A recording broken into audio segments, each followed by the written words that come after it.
It was June 22nd, 1941.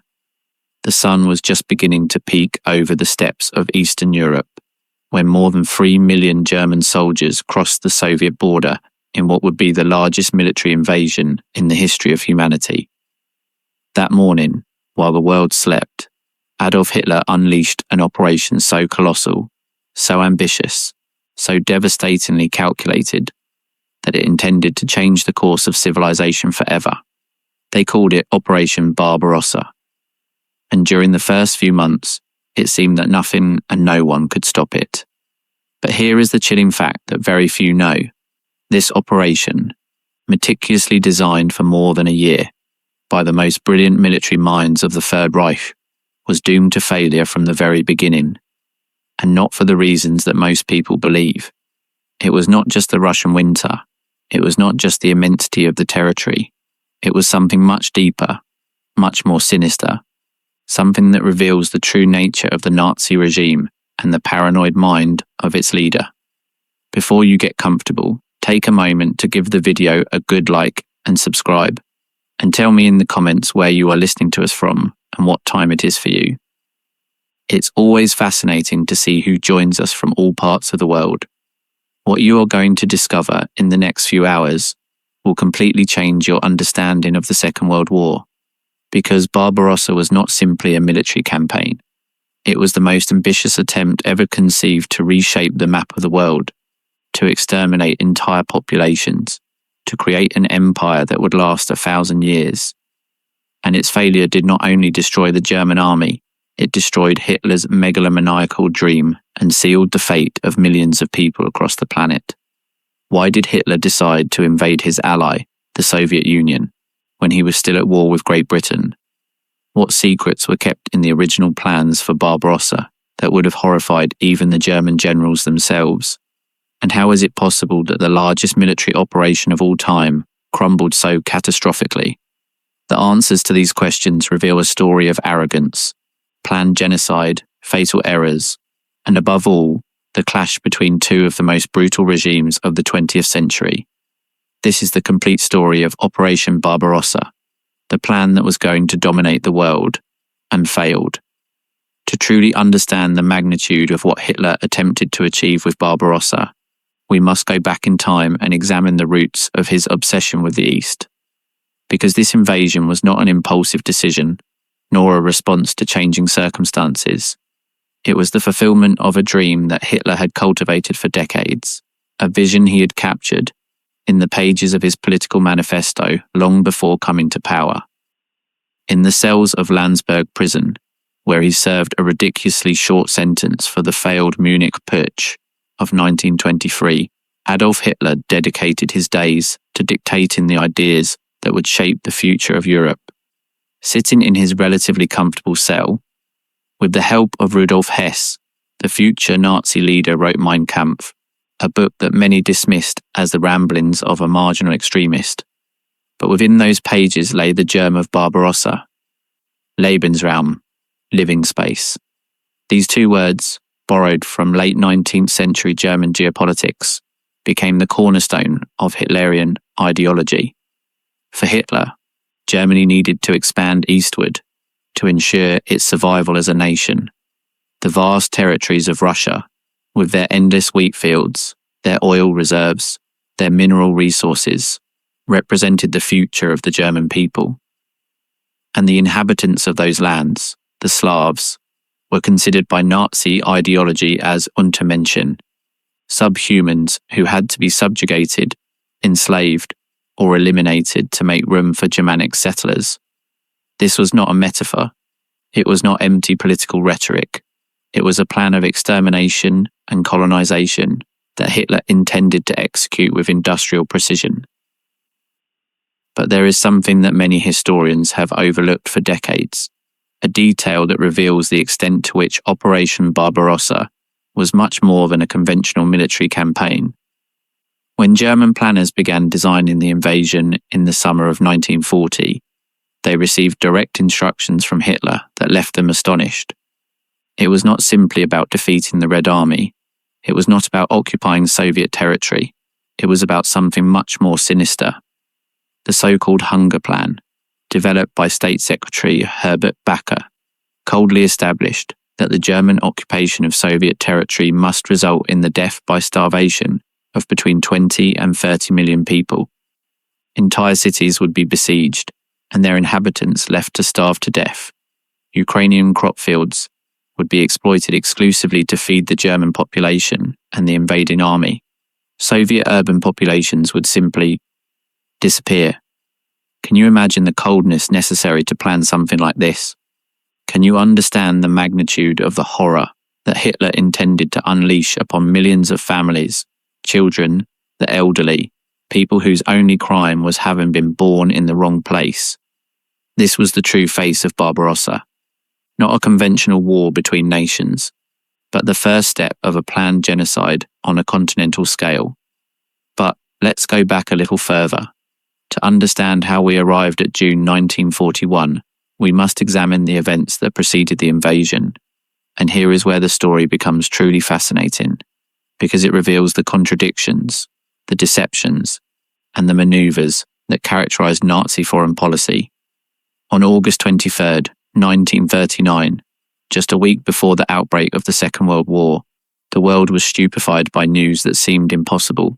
Nazi Germany and the Soviet Union had signed a non-aggression pact. Two ideologically opposed regimes, two systems that had mutually denounced each other as mortal enemies for years, suddenly shook hands. The Ribbentrop-Molotov Pact, as this agreement became known, included a secret protocol that divided Eastern Europe into German and Soviet spheres of influence. Poland would be split in half.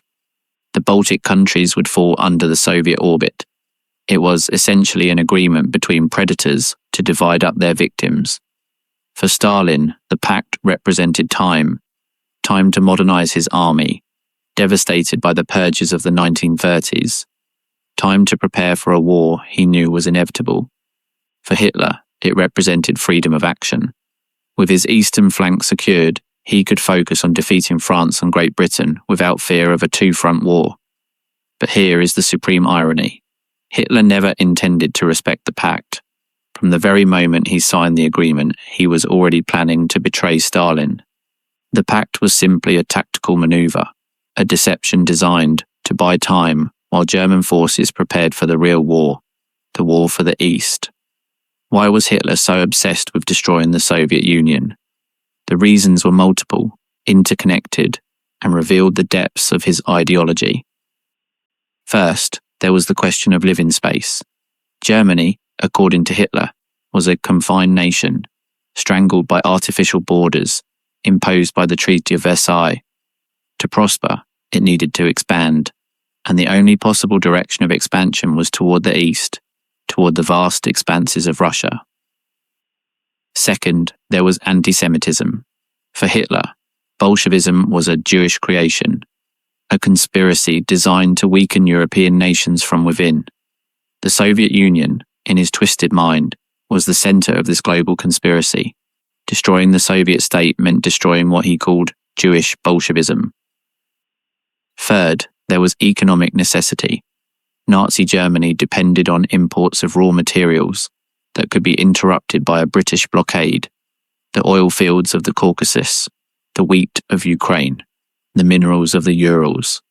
These resources would turn the Reich into an economically self-sufficient superpower, immune to external pressures. And finally, there was arrogance. Hitler and his generals had conquered Poland in weeks, France in little more than a month. The Red Army, weakened by Stalin's purges, had shown a disastrous performance in the Winter War against Finland. How could this giant with feet of clay resist the onslaught of the German war machine? "We only have to kick in the door," Hitler told his generals, "and the whole rotten structure will come crashing down." These words would prove to be the epitaph of millions of German soldiers. The planning for Barbarossa formally began on December 18th, 1940, when Hitler signed Directive No. 21. This document, classified as top secret, established the general parameters of the most ambitious invasion in military history. The stated objective was simple in its brutality: to destroy the Soviet armed forces in a series of lightning operations before they could retreat into the depths of Russia. But the apparent simplicity of the objective hid an unprecedented logistical complexity. The battlefront would stretch for more than 2,900 kilometers, from the Baltic Sea to the Black Sea. The German forces would have to advance distances that dwarfed any previous campaign, and all this had to be achieved in a matter of months before the dreaded Russian winter turned the roads into impassable mud bogs and temperatures dropped to deadly levels. German planners divided the invading forces into three massive army groups. Army Group North, under the command of Field Marshal Wilhelm Ritter von Leeb, would advance through the Baltic states towards Leningrad, the cradle of the Bolshevik Revolution. Army Group Center, commanded by Field Marshal Fedor von Bock, would deliver the main blow towards Moscow, the political and logistical heart of the Soviet Union. An Army Group South, under Field Marshal Gerd von Rundstedt, would conquer Ukraine with its vital agricultural and industrial resources before heading towards the oil fields of the Caucasus. The numbers involved defy imagination. More than 3 million German soldiers, almost 700,000 horses, because even the modern Wehrmacht relied heavily on animal transport, more than 600,000 motorized vehicles, approximately 3,350 tanks, and more than 2,000 planes. It was the greatest concentration of military power ever assembled for a single operation. But here is the first sign of the problems to come. Despite these impressive numbers, the German forces were insufficient for the task they had been assigned. The territory they had to conquer was simply too vast. Supply lines would be stretched to the breaking point, and the enemy they faced, despite their apparent weakness, possessed practically inexhaustible human resources. Why didn't the German planners see these problems? Or did they see them and simply ignore them? The answer reveals one of the most dangerous dynamics of the Nazi regime: the tendency of subordinates to tell Hitler what he wanted to hear. Generals who expressed doubts about the viability of the operation were marginalized or ignored. Intelligence estimates suggesting the Red Army was stronger than believed were dismissed as defeatist.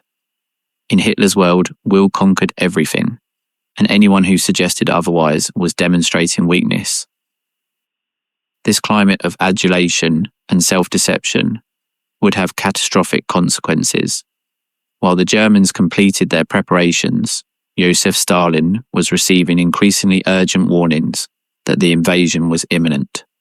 His spies in Europe, including the legendary Richard Sorge in Tokyo, provided him with detailed information about German plans. The British, who had cracked the German Enigma codes, shared intelligence about Nazi troop movements. Even German deserters crossed the lines to warn about what was coming. But Stalin refused to believe it. Convinced that these warnings were a British provocation designed to push the Soviet Union into a premature war, the Soviet dictator ordered that no action be taken that could be interpreted as hostile by the Germans. Red Army units received instructions not to respond to provocations. Soviet planes remained on the ground, lined up in perfect formations that would make them ideal targets. Why did Stalin, a man famous for his paranoia, fail so spectacularly to see the danger right before his eyes? Historians have debated this question for decades. Some argue that Stalin projected his own mentality onto Hitler, assuming the Nazi leader was too rational to open a second front while Great Britain remained in the war. Others suggest that Stalin was so convinced of his own invulnerability that he simply could not conceive that anyone would dare to attack him.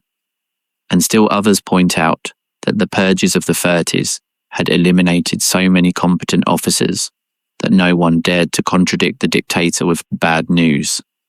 Whatever the reason, the result was that when the first German bombs began to fall in the early hours of June 22nd, 1941, the Red Army was taken almost completely by surprise. The dawn of that summer Sunday brought with it the thunder of thousands of cannons. At 3:15 in the morning, the German Luftwaffe launched devastating attacks against Soviet airfields along the entire front. In a matter of hours, over 1,200 Soviet planes were destroyed, most without even taking off from the ground. Air dominance, so crucial for modern operations, was established almost instantaneously. Simultaneously, German panzer divisions crossed the border at multiple points, advancing at speeds that seemed impossible. The Soviet defenders, disorganized, poorly equipped, and without clear orders, were overrun. Entire units disintegrated. Hundreds of thousands of Soviet soldiers surrendered or were captured in the first few weeks. What followed was a series of unprecedented military disasters for the Red Army. In the Battle of Bialystok-Minsk in late June and early July, the Germans surrounded and destroyed more than 400,000 Soviet soldiers. In Smolensk, in mid-July, another 300,000 Soviet troops were encircled. In Kiev, in September, the number of prisoners reached 665,000, the largest surrender of troops in military history. To the German commanders, it seemed Hitler's prophecy was being fulfilled. The rotten structure of Bolshevism was crumbling. Total victory seemed to be within reach. But there were warning signs that many preferred to ignore. Unlike the armies of Poland and France, which had surrendered once their situation became desperate, the Soviets kept fighting. Even when surrounded, even when defeat was inevitable, Red Army units resisted, with a tenacity that baffled the Germans. Soviet soldiers fought to the last man, to the last bullet, and when captured, they often tried to escape and rejoin their units. This fierce resistance was not just a product of patriotism or military discipline, it was also a result of terror. Soviet soldiers knew what awaited them if they surrendered. The Germans had made it clear from the beginning that this was not a conventional war, it was a war of extermination. The infamous Commissar Order, issued before the invasion, instructed German troops to summarily execute all captured political commissars. The Communist Party officials assigned to military units. Soviet prisoners of war were treated with a brutality that violated all conventions of civilized warfare. In the following months and years, more than 3 million Soviet prisoners would die in German captivity, victims of starvation, disease, exposure to the elements, and mass executions. Behind the front lines, the Einsatzgruppen, mobile SS death squads, carried out a systematic campaign of mass murder. Their main targets were Jews, but they also murdered commissars, intellectuals, partisans, and anyone deemed a threat to the new order. In places like Babi Yar, on the outskirts of Kiev, more than 33,000 Jews were murdered in just 2 days, shot at the edge of ravines that became mass graves. This was the true face of Barbarossa, not just a war of conquest, but the beginning of what the Nazis called the final solution, the systematic extermination of Europe's Jews. And not just the Jews. Long-term plans contemplated the elimination or enslavement of tens of millions of Slavs to make room for German settlers, who would transform the East into an agrarian paradise for the Aryan race. How is it possible that human beings planned and executed atrocities of this magnitude? What combination of ideology, blind obedience, and dehumanization of the enemy made it possible for ordinary soldiers to become mass murderers? These are questions that historians, psychologists, and philosophers have tried to answer for decades. And the answers they have found are deeply disturbing, because they suggest that the capacity for extreme evil is not limited to a few monsters, but can be cultivated in apparently normal people under the right circumstances. But let's return to the military development of the campaign, because that is where the first signs of German failure began to manifest. As the summer of 1941 progressed, German forces continued their relentless advance. Army Group North approached Leningrad and began the siege that would last almost 900 days, one of the longest and deadliest sieges in history.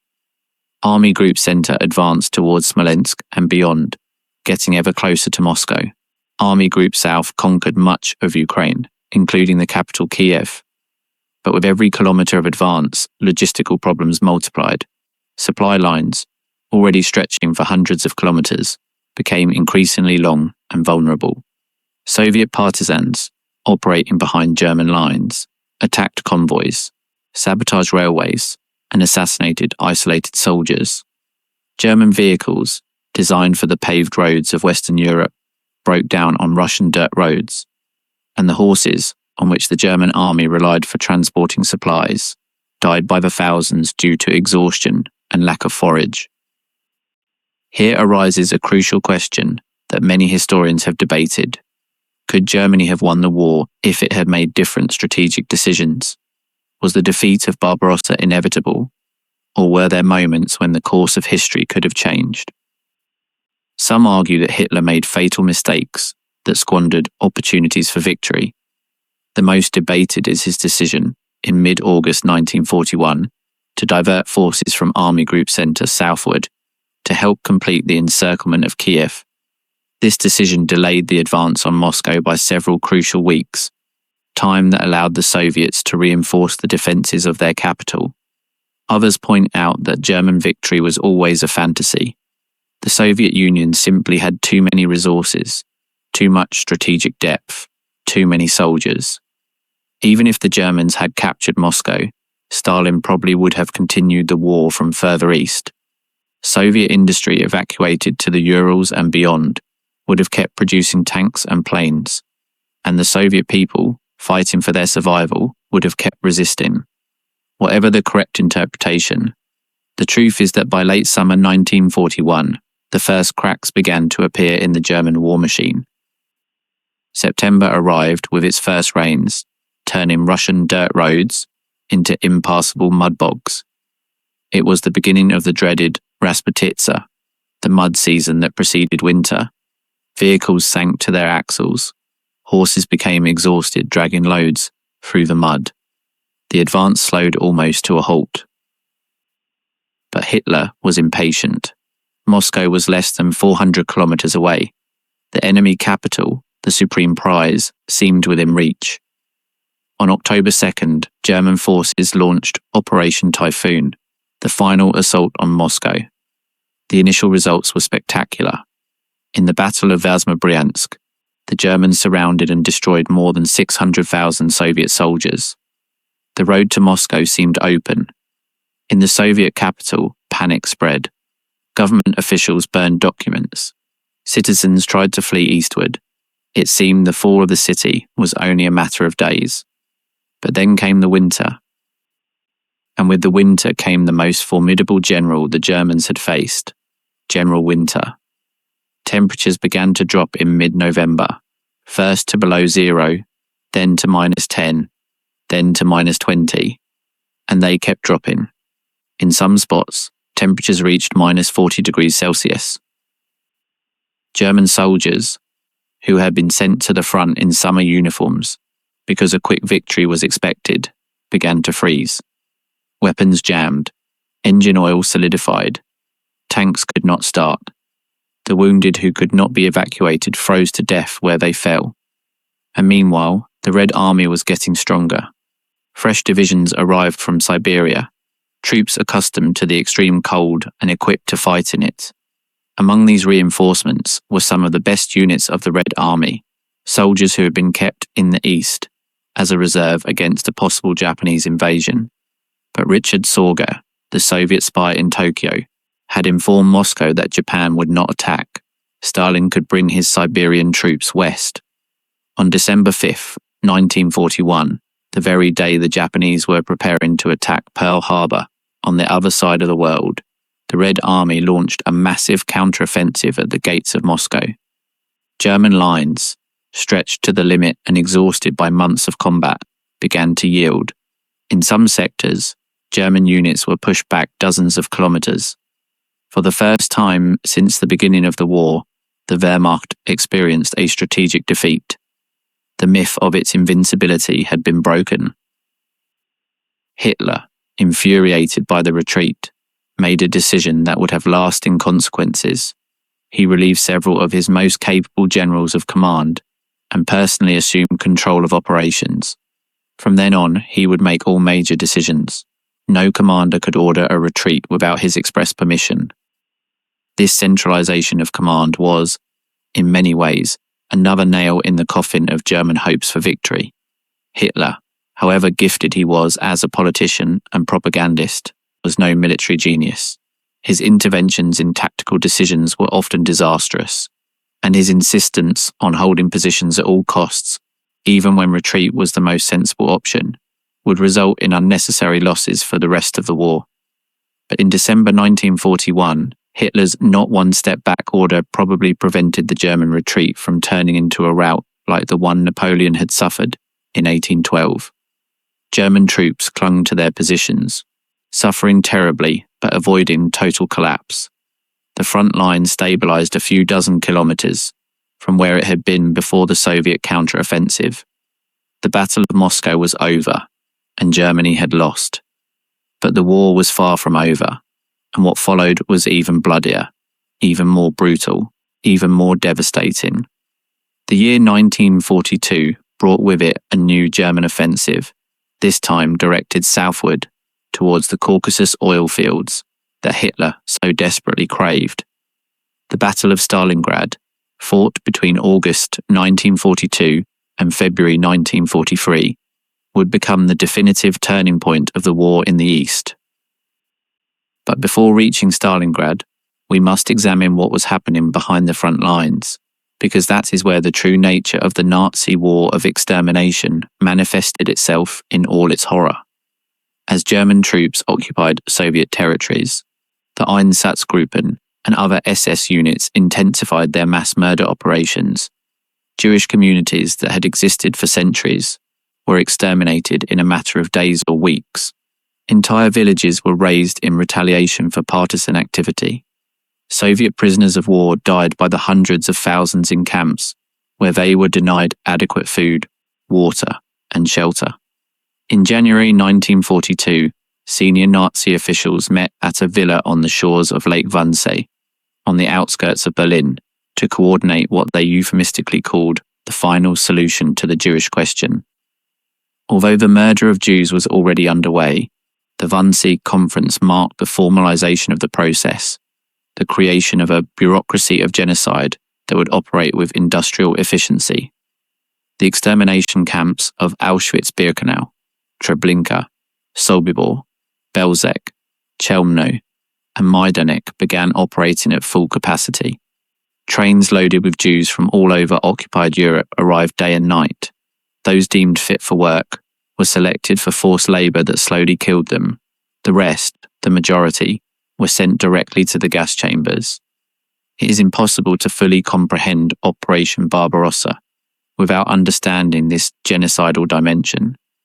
The invasion of the Soviet Union was not simply a war of territorial conquest. It was the setting for one of the greatest crimes in human history. The Holocaust and Barbarossa were inextricably intertwined, two sides of the same coin of Nazi terror. How many people died as a direct result of Operation Barbarossa and German policies in the occupied territories? The numbers are difficult to establish with precision, but the most accepted estimates are truly staggering. The Soviet Union lost approximately 27 million people during the Second World War, the vast majority as a result of the German invasion and its aftermath. Of these, about 8.7 million were soldiers killed in combat. The rest, more than 18 million, were civilians, victims of starvation, disease, bombings, massacres, genocide. Among the civilian victims were approximately 2.8 million Soviet Jews murdered in the Holocaust. Millions of other Soviet citizens also died: Ukrainians, Belarusians, Russians, Baltics, and other ethnic groups who fell victim to the brutality of the Nazi occupation. And on the German side, losses were also catastrophic. Approximately 4.3 million German soldiers died on the Eastern Front. Millions more were wounded or captured. By the time the war ended, entire generations of young Germans had been consumed by Hitler's war machine. These numbers are so large that they are difficult to process emotionally. Each one represents a human being, with family, with dreams, with fears, with hopes, and all of them were sacrificed on the altar of one man's ideology, and the system of terror he built. But let's return to the military narrative, because the year 1942 brought with it new developments that would determine the course of the war. After the failure of the offensive on Moscow, Hitler was determined to achieve a decisive victory in the summer of 1942. But German resources were no longer sufficient to launch an offensive along the entire front. A more limited, more attainable objective was needed. The choice fell on the south, the oil fields of the Caucasus, and the industrial city of Stalingrad, located on the banks of the Volga. Stalingrad was not purely a military or economic objective. It was also a symbolic objective. The city bore the name of the Soviet dictator, and capturing it would represent a personal humiliation for Stalin and a devastating psychological blow to Soviet morale. This mix of strategic and symbolic considerations would prove fatal. The German offensive, codenamed Case Blue, began in June 1942. German forces advanced rapidly across the steppes of southern Russia, capturing vast territories.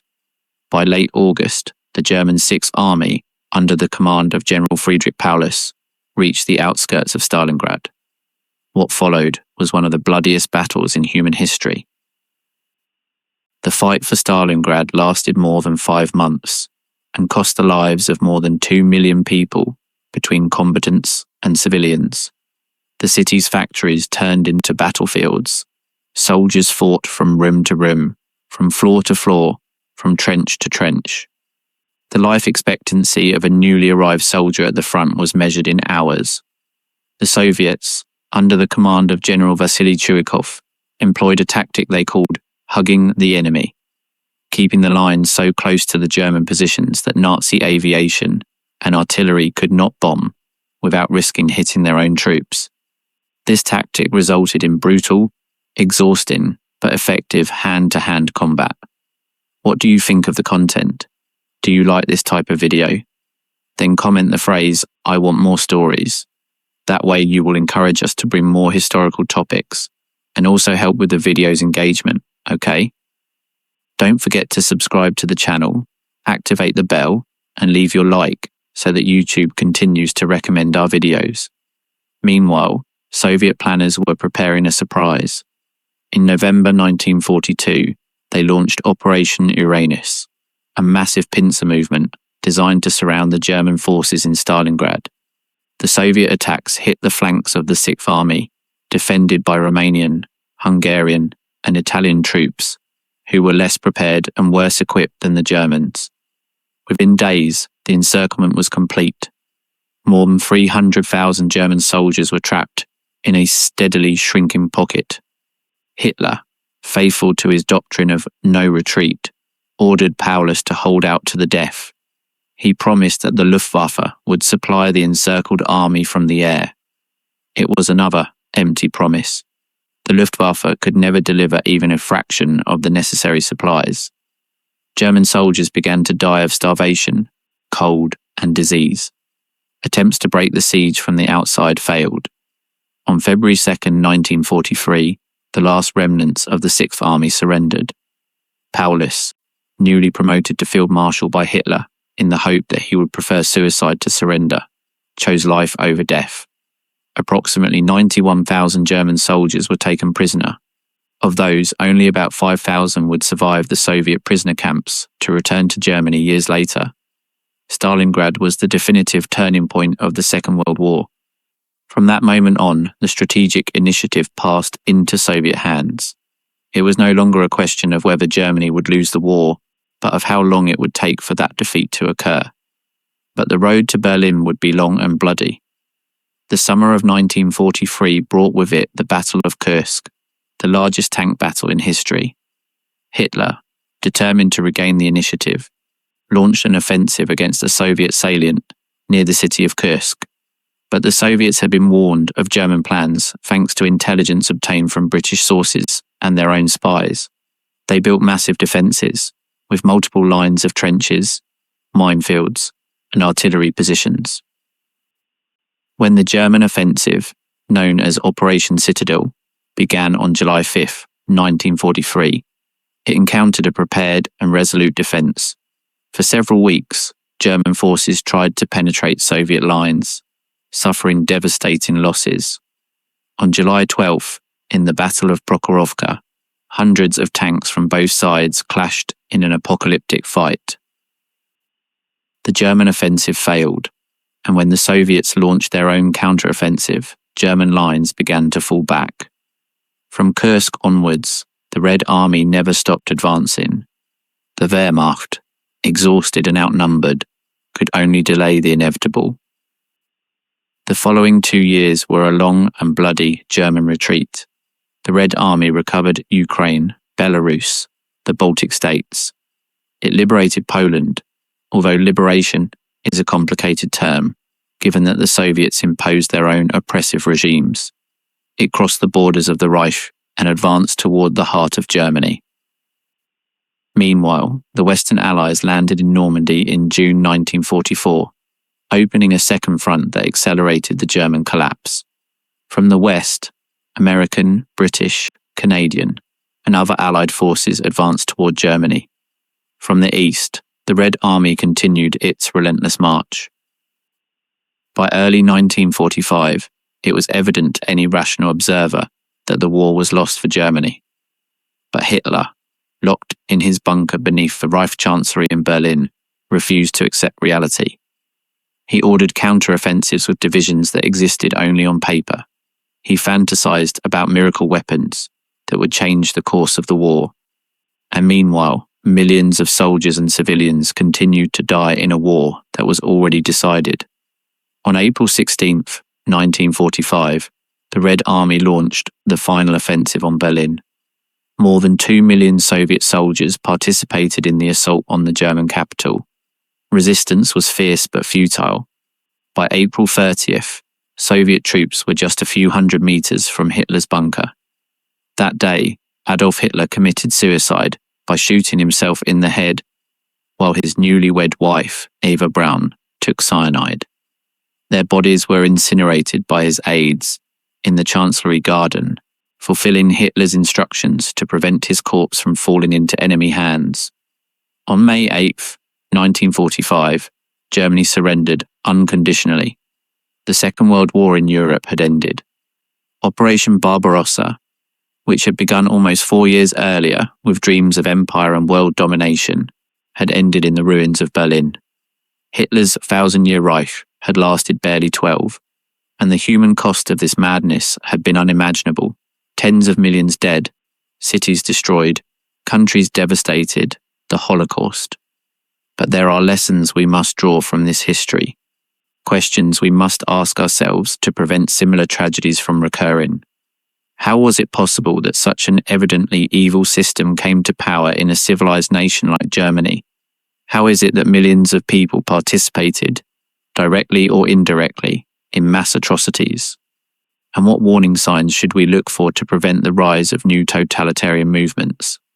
These questions have no simple answers, but historians, sociologists, psychologists, and philosophers have identified several factors that contributed to the catastrophe. The humiliation of the defeat in the First World War and the harsh conditions of the Treaty of Versailles created deep resentment in German society. The economic crisis of the Great Depression plunged millions into poverty and despair, making them susceptible to the promises of charismatic leaders. Anti-Semitism, which had deep roots in European culture, provided a convenient scapegoat for all the ills of society, and the Weimar democracy, weakened since its birth, lacked the tools to defend itself against those seeking to destroy it from within. But perhaps the most disturbing factor is the capacity of ordinary people to commit extraordinarily evil acts when embedded in systems that normalize cruelty. The perpetrators of the Holocaust were mostly not sadistic monsters. They were bureaucrats, soldiers, police officers, ordinary citizens who, step by step, were led to participate in unimaginable crimes. Obedience to authority, group conformity, the dehumanization of the enemy. These psychological mechanisms can transform normal people into instruments of atrocities. This is perhaps the most important lesson of Operation Barbarossa, and Nazism in general. Evil does not always come with horns and a tail. Sometimes it comes in elegant uniforms, passionate speeches, and promises of national greatness. And if we are not vigilant, if we do not actively defend the values of democracy, human rights, and the dignity of all people, we may find ourselves walking down the same path that led Germany to catastrophe. Now, having covered the general history of Barbarossa, let's dive into specific aspects that are often overlooked in conventional narratives. Because within this colossal history, there are countless smaller stories, fascinating details, and secrets that reveal additional dimensions of this dark period. Have you ever wondered what the daily life of soldiers on the Eastern Front was like? What did they eat? How did they sleep? What did they think as they marched towards what for many would be their death? Letters sent home by German soldiers provide a fascinating and disturbing window into this experience. In the first months of Barbarossa, many of these letters overflowed with optimism and confidence. Soldiers wrote about the vast expanses of conquered territory, the weakness of the enemy, the certainty of a quick victory. But as the campaign progressed, the tone of the letters changed drastically. Soldiers began to write about the unbearable cold, the lack of supplies, the constant fear. Some expressed doubts about the purpose of the war. Others had become hardened to the point of describing atrocities with indifference or even approval. One soldier wrote to his family in December 1941, "The cold is something you cannot imagine. My comrades freeze to death while they sleep. I no longer know why we are here or if we will ever return home." Another, in a very different tone, wrote, "Today we participated in an action against the Jews. It was necessary. Now I understand why the Führer sent us here." These letters reveal the diversity of experiences and attitudes among German soldiers. Some were convinced Nazis who willingly participated in war crimes. Others were reluctant conscripts who just wanted to survive and return home. The majority were probably somewhere in between, following orders without questioning their morality too much. On the Soviet side, the experience was equally varied and traumatic. Red Army soldiers fought not only against the Germans, but also against the fear of their own political commissars. Stalin's infamous "not one step back" decree established that any soldier who retreated without authorization could be shot. NKVD barrier troops, the Soviet secret police, were positioned behind the lines to fire upon soldiers who attempted to flee.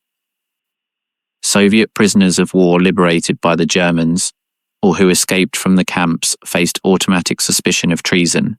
Many were sent directly to Gulag labor camps, punishment for the crime of having survived capture. This brutality toward their own soldiers reflected the nature of Stalin's regime, a system that had survived the purges of the 30s and that treated human lives as disposable resources. Soviet victory in the Second World War was achieved in part thanks to the Soviet leadership's willingness to accept losses that would have been considered unacceptable in any Western army. But within this history of massive suffering, there are also stories of heroism, resistance, and humanity that shine like small lights in the darkness.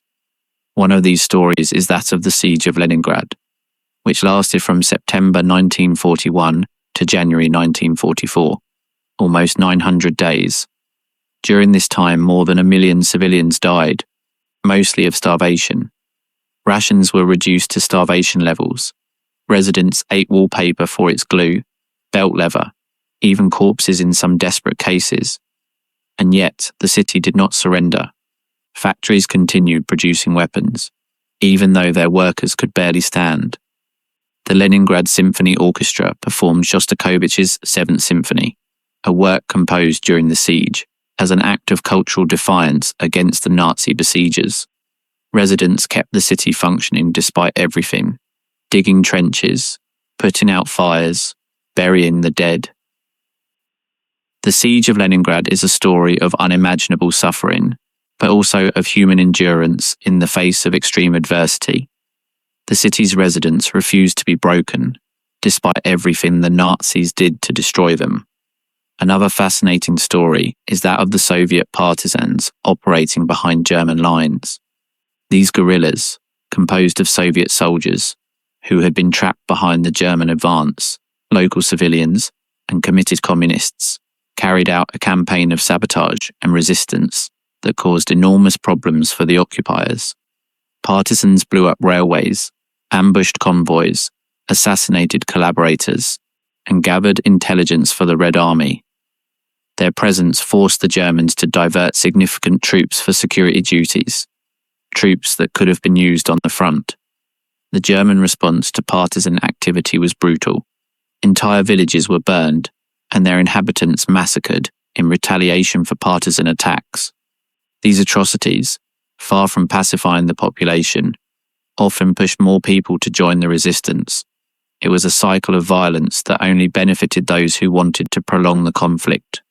But perhaps the most surprising story of humanity amidst the horror is that of some German soldiers who refused to participate in atrocities.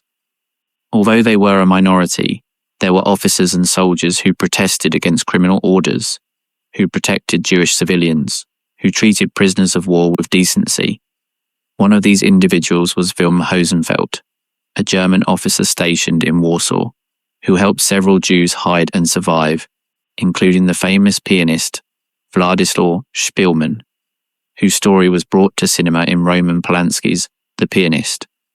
Hosenfeld acted out of moral conviction, risking his own life to save others.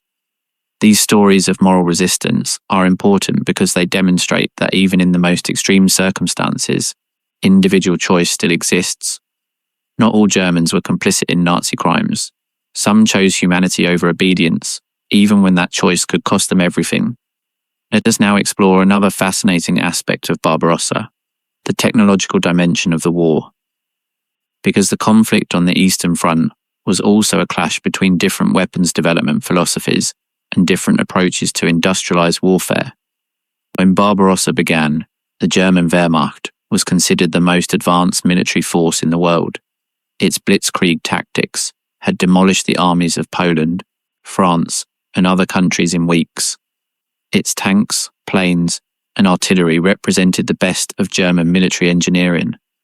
But the prolonged war would reveal crucial weaknesses in the German approach to weapons development. The Germans tended to produce high-quality equipment, but in relatively small quantities. Their tanks, like the Panther and the Tiger, were superior in many ways to their Soviet counterparts, but they were complicated to manufacture and maintain. Every loss of a Tiger tank was difficult to replace. The Soviets, on the other hand, bet on simplicity and quantity. The T-34 tank, introduced shortly before the German invasion, was a revolutionary design that combined sloped armor, a powerful gun, and exceptional mobility. It was simpler to manufacture than German tanks and could be produced in massive quantities. When the Germans first encountered the T-34 in the summer of 1941, they were shocked. Their standard anti-tank weapons could not penetrate its frontal armor. The T-34 shock, as it was called, forced the Germans to develop new weapons and tactics to face this threat. The German response included the development of heavier tanks like the Tiger I and the Panther, as well as more powerful anti-tank guns.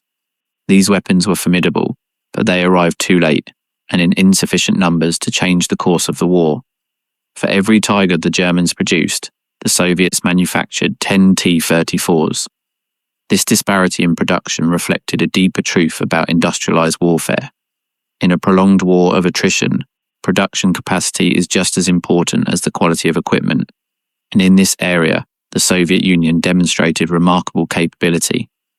Despite having lost much of their Western industrial base to the German advance in 1941, the Soviets managed to evacuate thousands of factories to the east, beyond the reach of German bombers.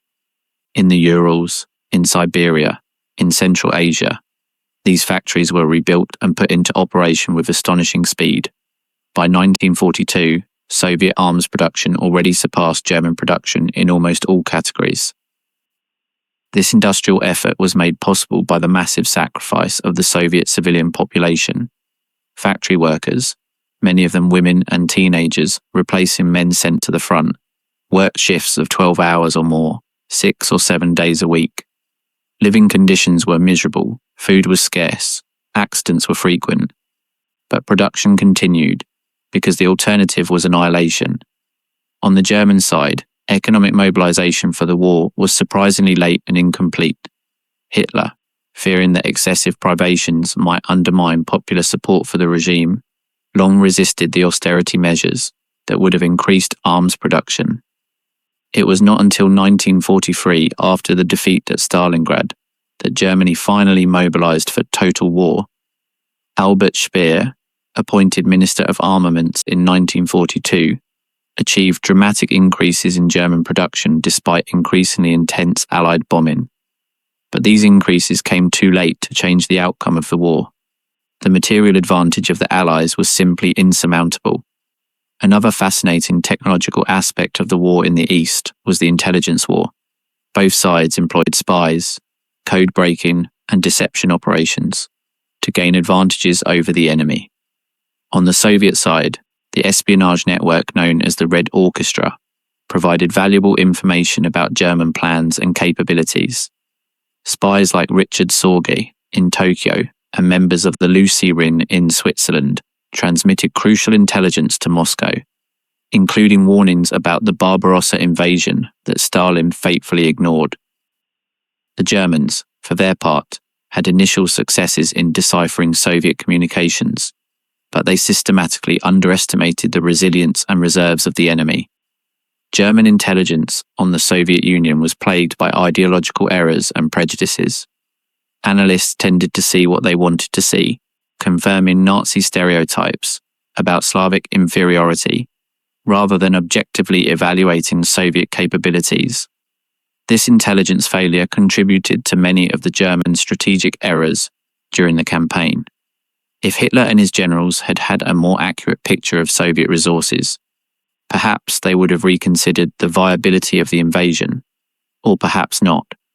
The ideological arrogance of Nazism was such that contrary evidence was simply discarded. One area where the Germans did demonstrate technological superiority was in tactical communications. German armoured units were equipped with radios that allowed them to coordinate their movements on the battlefield effectively. Soviet tanks, conversely, often lacked radios or had inadequate communication equipment, making coordination difficult. This advantage in communications was one of the factors behind the initial success of the German Blitzkrieg. Panzer divisions could concentrate forces quickly, exploit gaps in enemy lines, and surround entire units before they could react. But as the Soviets improved their communications and adapted their tactics, this German advantage diminished. Let's talk now about another crucial aspect of Barbarossa, the role of military leadership on both sides. On the German side, the command structure was dominated by the figure of Hitler. Unlike other wartime leaders like Churchill or Roosevelt, who generally left operational military decisions to their generals, Hitler involved himself obsessively in tactical details. After the failure before Moscow in December 1941, he personally took command of the army, marginalizing the Army High Command, OKH, and making decisions that often contradicted the advice of his professional officers. This centralization of command had disastrous consequences. Hitler, no matter how gifted he was as a politician, was not a competent military strategist. His decisions were influenced by ideological and emotional considerations rather than military logic. His insistence on holding positions at all costs resulted in the destruction of numerous units that could have retreated and fought another day.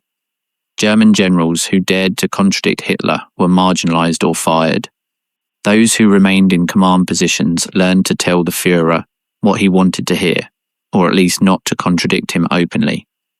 This culture of civility in the military leadership contributed to disastrous mistakes, such as the refusal to allow the retreat of the Sixth Army from Stalingrad. On the Soviet side, military leadership underwent a remarkable transformation during the course of the war. In 1941, the Red Army was poorly led, weakened by Stalin's purges that had eliminated most of its experienced senior officers. The generation of commanders who had won the Russian Civil War had been decimated. Those who remained were terrified of making independent decisions, fearing being accused of treason if something went wrong. The initial disasters of Barbarossa were largely the result of this leadership vacuum. Entire units were destroyed because their commanders dared not order retreats without authorization from above, and communication lines were so disordered that such authorization often did not arrive in time. But Stalin, despite all his flaws, proved capable of learning from his mistakes. As the war progressed, he began to give more freedom of action to his field commanders.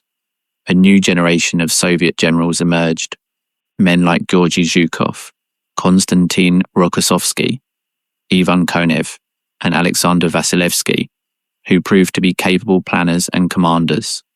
Zhukov, in particular, became the dominant figure in the Soviet command. Tough, ruthless, but brilliant, Zhukov was responsible for the defense of Leningrad, the Moscow counteroffensive, the planning of the operation that encircled the Sixth Army at Stalingrad, and finally the assault on Berlin.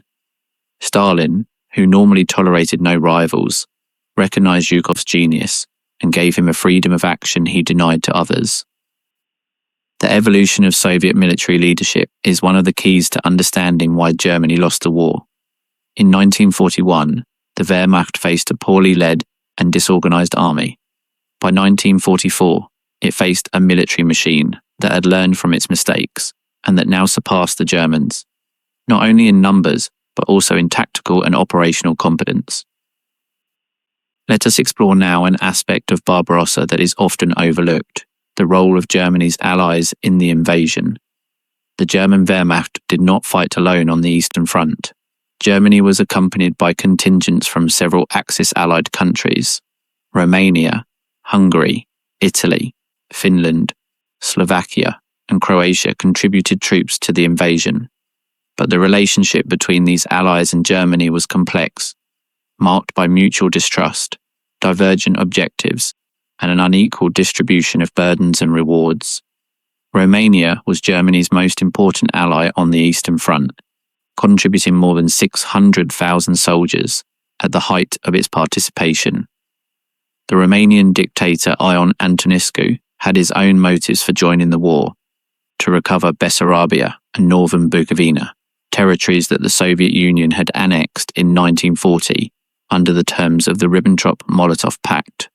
But once these objectives were achieved, Romanian enthusiasm for continuing the war diminished considerably. Romanian troops, although numerous, were poorly equipped compared to the Germans. They lacked modern anti-tank weapons, heavy artillery, and motorized vehicles. When the Soviets launched Operation Uranus in November 1942, it was precisely the sectors defended by Romanian troops that collapsed first, allowing the encirclement of the Sixth Army in Stalingrad. Was it fair to blame the Romanians for this disaster? German commanders certainly did, but the reality was more complex. Romanian troops had been placed in vulnerable positions, with excessively overstretched fronts, and without the resources necessary to defend them. They were sacrificed, in a sense, by a German strategy that overestimated its own capabilities and underestimated those of the enemy. Finland presents a particularly interesting case.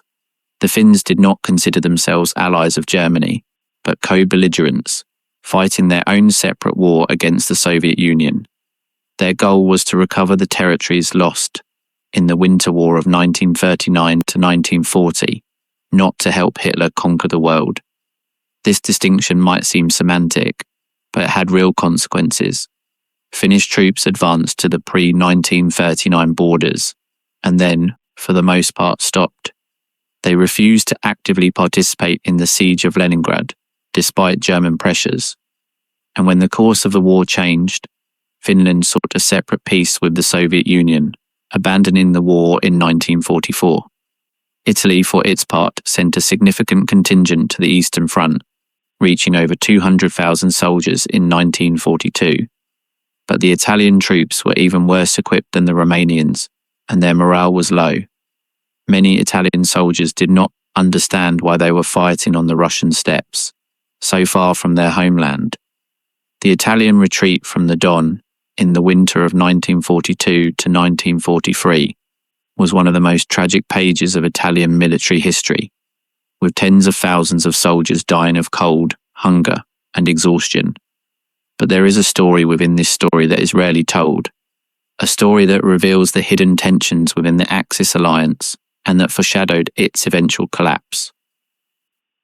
Did you know that Hitler and Mussolini had fundamentally different visions about the purpose of the war? For Hitler, the war against the Soviet Union was existential, a struggle for living space and racial survival. For Mussolini, it was an opportunity to expand Italian influence in the Balkans and the Mediterranean. These divergent visions created constant frictions. Mussolini resented being treated as a junior partner by Hitler. He complained that the Germans made decisions without consulting him, and then expected Italy to follow obediently. The invasion of the Soviet Union, in fact, took Mussolini by surprise. Hitler did not inform him of his plans until the invasion was already underway. This lack of coordination and trust among the Axis allies contrasts sharply with the cooperation, although often tense, between the Western allies and the Soviet Union. Churchill and Roosevelt did not entirely trust Stalin, and Stalin certainly did not trust them. But they were able to coordinate strategies, share resources, and most importantly, keep their alliance united until final victory. But let's leave aside the grand strategies and army movements for a moment and focus on something more personal, more intimate, more disturbing. Because within the vast tragedy of Barbarossa, there are individual stories that capture the horror more viscerally than any statistic. This is the story of a place called Babi Yar. On September 29th and 30th, 1941, barely a week after German troops captured Kiev, more than 33,000 Jews were taken to a ravine on the outskirts of the city. Men, women, children, the elderly. They were forced to undress, hand over their belongings, and walk to the edge of the ravine. And there, they were machine-gunned by members of Sonderkommando 4A, a unit of the Einsatzgruppen. The bodies fell in layers into the ravine. Some did not die immediately and were buried alive under the corpses of others. The operation continued for 2 full days, from dawn to dusk. How do we process something like this? How do we comprehend the magnitude of this horror? Try to imagine a mother hugging her child as she walks to her death. Try to imagine an old man who has lived a whole life, with his joys and sorrows, his achievements and failures, being reduced to nothing more than a body in a mass grave. Try to imagine the perpetrators, men who that same day would write letters to their families, who had wives and children of their own, who after finishing their work would sit down to dine and drink. Babi Yar was not an isolated incident. It was one of many mass killing sites along the Eastern Front. Ponari near Vilnius, Rumbula near Riga, the Mali Trostenets forest near Minsk.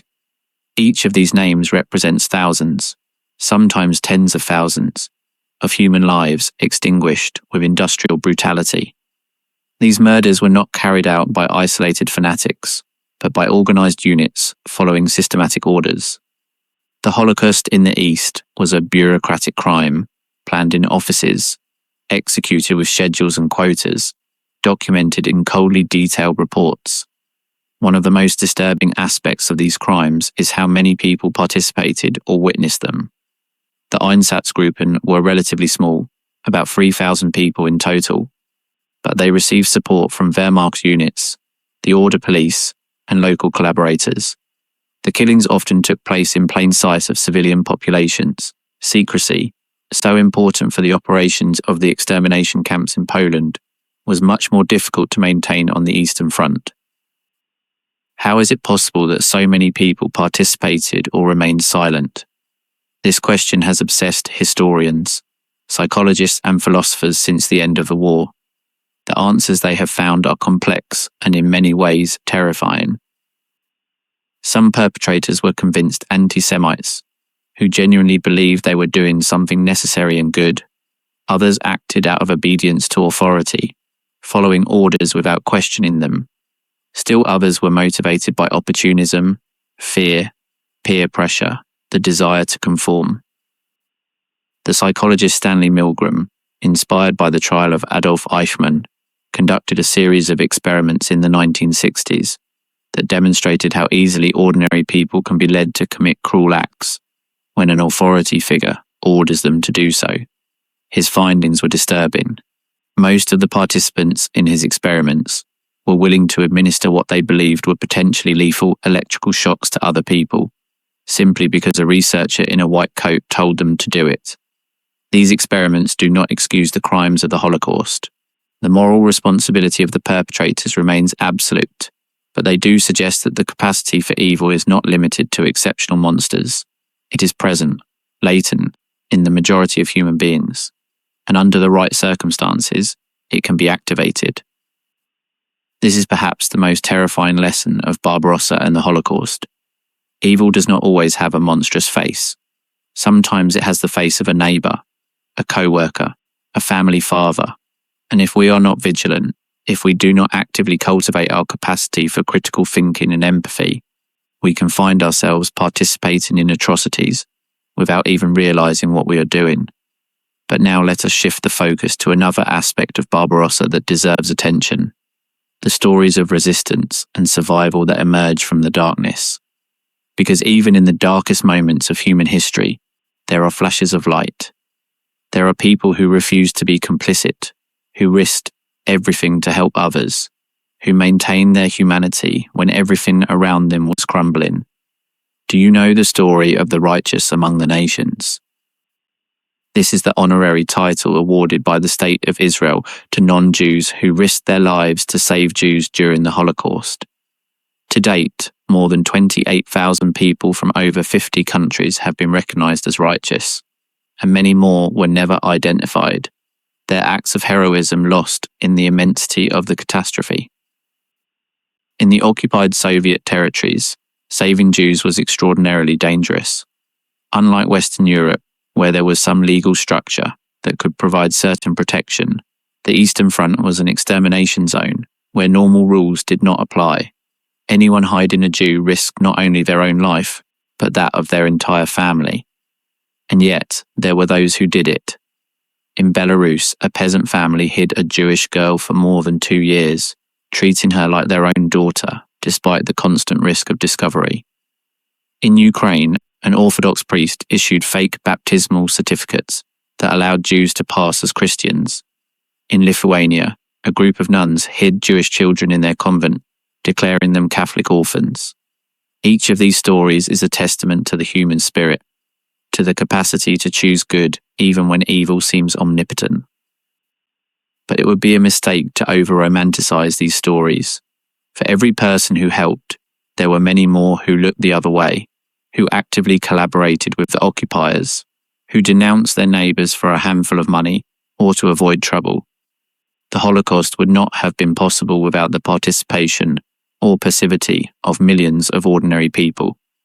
And we must also recognise that resistance took many forms, not just the rescue of individuals. In the ghettos, in the camps, in the forests, Jews resisted in ways that defied the stereotype of passive victims going meekly to the slaughter. The Warsaw Ghetto Uprising in April and May 1943 is the most well-known example. When the SS arrived to liquidate the ghetto and deport its remaining inhabitants to extermination camps, they were met with gunfire. For almost a month, Jewish fighters, armed with little more than pistols, homemade grenades, and a handful of rifles, held out against a vastly superior enemy. They knew they could not win. They harboured no illusions of military victory, but they chose to die fighting rather than die in the gas chambers. As one of the leaders of the uprising, Mordecai Anielewicz, wrote, "The dream of my life has come true. I have had the good fortune to witness Jewish self-defense in the ghetto in all its greatness and glory. There were other uprisings, less known but equally heroic. In Treblinka, in August 1943, extermination camp prisoners rebelled, killing several guards and allowing some 200 prisoners to escape. In Sobibor 2 months later, another uprising resulted in the escape of approximately 300 prisoners. In both cases, most of the escapees were recaptured and killed, but some managed to survive until the end of the war. These stories of resistance are important not only as a tribute to the brave who fought against impossible odds, but also as a correction to a narrative that sometimes presents Holocaust victims as passive or resigned. The reality was much more complex. Resistance existed, even against almost insurmountable obstacles. Now, let's return to the military narrative, because there are crucial events that we must still explore. After the defeat at Stalingrad and the failure of the Kursk offensive, the course of the war in the east was decided. But the road from Kursk to Berlin was long, bloody, and full of episodes that deserve to be remembered. The summer of 1944 brought with it one of the greatest military catastrophes in German history, a defeat that dwarfs even Stalingrad in terms of losses. And yet, this battle is much less known outside the circles of military historians. Have you ever heard of Operation Bagration? On June 22, 1944, exactly 3 years after the start of Barbarossa, the Red Army launched a massive offensive against the German Army Group Center. The date was no coincidence. It was a deliberate message. What the Germans had started 3 years earlier would now be turned against them. The results were devastating for the Germans. In a matter of weeks, Army Group Center was practically destroyed. The figures speak for themselves. More than 400,000 German soldiers were killed or captured. 28 of the Army Group's 34 divisions were destroyed or rendered useless. The German front retreated more than 500 kilometers. Why is this battle so little known compared to Stalingrad or Kursk? Perhaps because it lacked the drama of a prolonged siege or a titanic tank battle. It was simply a crushing, rapid, and decisive victory. The Germans were defeated so completely that there was barely time for a heroic narrative of resistance to develop. Operation Bagration demonstrated how much the Red Army had learned since the disasters of 1941. Soviet tactics were now sophisticated, combining massive artillery strikes, armored envelopments, deception operations, and air-ground coordination. Soviet commanders, like Zhukov, Rokossovsky, and Vasilevsky, had become masters of mobile warfare, surpassing their German counterparts in many ways. And while Bagration destroyed Army Group Center, the Western Allies were landing in Normandy on June 6, 1944. At last, after years of promises and delays, the second front that Stalin had demanded was open. Germany was now being crushed from two directions, with no chance of recovery. But Hitler refused to accept reality. Locked in his headquarters, surrounded by sycophants who told him what he wanted to hear, the Führer kept ordering counter-offensives with divisions that existed only on paper, kept promising miracle weapons that would change the course of the war, kept insisting that victory was possible if only the will was strong enough. The miracle weapons Hitler clung to were real, at least in concept. The Germans developed during the war a series of advanced technologies that were decades ahead of their time. The V-1 and V-2 rockets, the first cruise missiles and ballistic missiles in history, rained down on London and Antwerp in the final months of the war. The Me-262 jet planes, capable of speeds that Allied fighters could not match, entered combat in 1944. But these weapons arrived too late and in insufficient quantities to change the outcome. The V-2s, for example, were impressive from a technological standpoint, but their accuracy was so poor that they were more a weapon of terror than an effective military instrument. And the production of these weapons diverted resources that could have been used for tanks, conventional planes, and other more urgent needs. What would have happened if the Germans had had more time to develop these technologies? Could they have changed the outcome of the war? It is a fascinating question for counterfactual historians, but the probable answer is no. The Allies were also developing advanced technologies, including, of course, the atomic bomb, and German resources were simply not enough to compete with the combined industrial capacity of the United States, the Soviet Union, and the British Empire. As 1944 turned into 1945, the German situation became increasingly desperate. In the west, the Allies had liberated France and crossed the German border. In the east, the Red Army had conquered Poland, Hungary, Romania, and Bulgaria, and was preparing for the final assault on Germany. Inside the Reich, Allied bombings had turned German cities into ruins. Dresden, Hamburg, Cologne, Berlin. Each suffered devastation that cost tens of thousands of civilian lives. The German economy, already overloaded by the demands of the war, was beginning to collapse. Food, fuel, ammunition were lacking. The transportation system, shattered by bombings, barely functioned. And yet, the war continued. Why? The answer lies in the nature of the Nazi regime and the personality of Adolf Hitler. For Hitler, surrender was unthinkable. He had sworn to fight to the end, and that meant literally to the end. In his sick mind, if Germany could not win, then it deserved to be destroyed. The German people had failed their leader, had proven unworthy of his greatness, and therefore deserved to perish. This nihilistic mentality manifested itself in the infamous scorched earth orders of the final months of the war. Hitler ordered the destruction of all German infrastructure, factories, bridges, railways, public services, to prevent them from falling into enemy hands. Albert Speer, the Minister of Armaments, secretly sabotaged these orders, recognizing that their implementation would condemn the German people to death by starvation and exposure even after the war ended. But beyond Hitler's psychology, there was another factor keeping Germany fighting: the terror of the Nazi regime toward its own people. The Gestapo and the SS remained active, executing anyone suspected of defeatism or of wanting to surrender. Military courts condemned soldiers to death for cowardice or desertion. In the final months of the war, more Germans were executed by their own government than in any previous period. And finally, there was the fear of Soviet revenge. Goebbels and the Nazi propaganda machine had spent years demonizing the Slavs as subhumans, describing what the Bolsheviks would do if they won the war. Now, with the Red Army approaching, many Germans feared these prophecies would come true. And to some extent, they did. As Soviet troops advanced through East Prussia and other regions of Eastern Germany, they committed widespread atrocities against the civilian population. Rapes, looting, murders. These crimes, although they never reached the industrial scale of the Holocaust, were real and left deep scars in the German collective memory.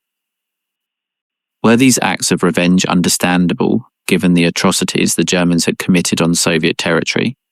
Understandable, perhaps, in the sense that we can understand the emotions that motivated them, but never justifiable. War crimes are war crimes, regardless of who commits them or what provocations precede them. The tragedy of the end of the Second World War in Europe is that the liberation from Nazism came accompanied by new horrors. For the peoples of Eastern Europe, the end of Nazi rule did not mean freedom, but decades of communist oppression. The German populations of the East were expelled from lands where they had lived for generations, in a massive ethnic cleansing that cost hundreds of thousands of lives, and the world emerged from the war divided into hostile blocs, initiating a Cold War that would last almost half a century. But we are getting ahead of ourselves. Let's go back to the final days of the Third Reich, because there are stories that still need to be told. On April 16th, 1945, the Red Army launched the final offensive on Berlin.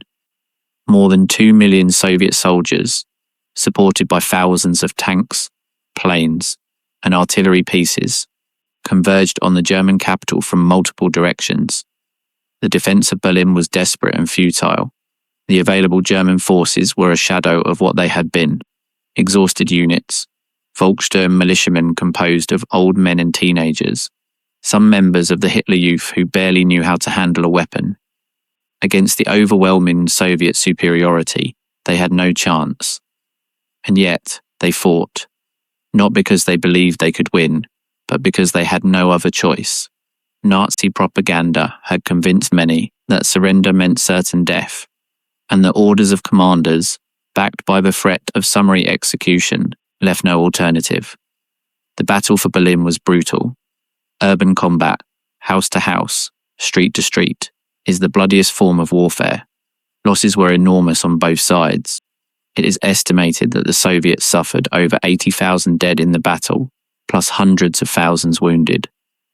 German losses, including both military and civilians, were equally devastating.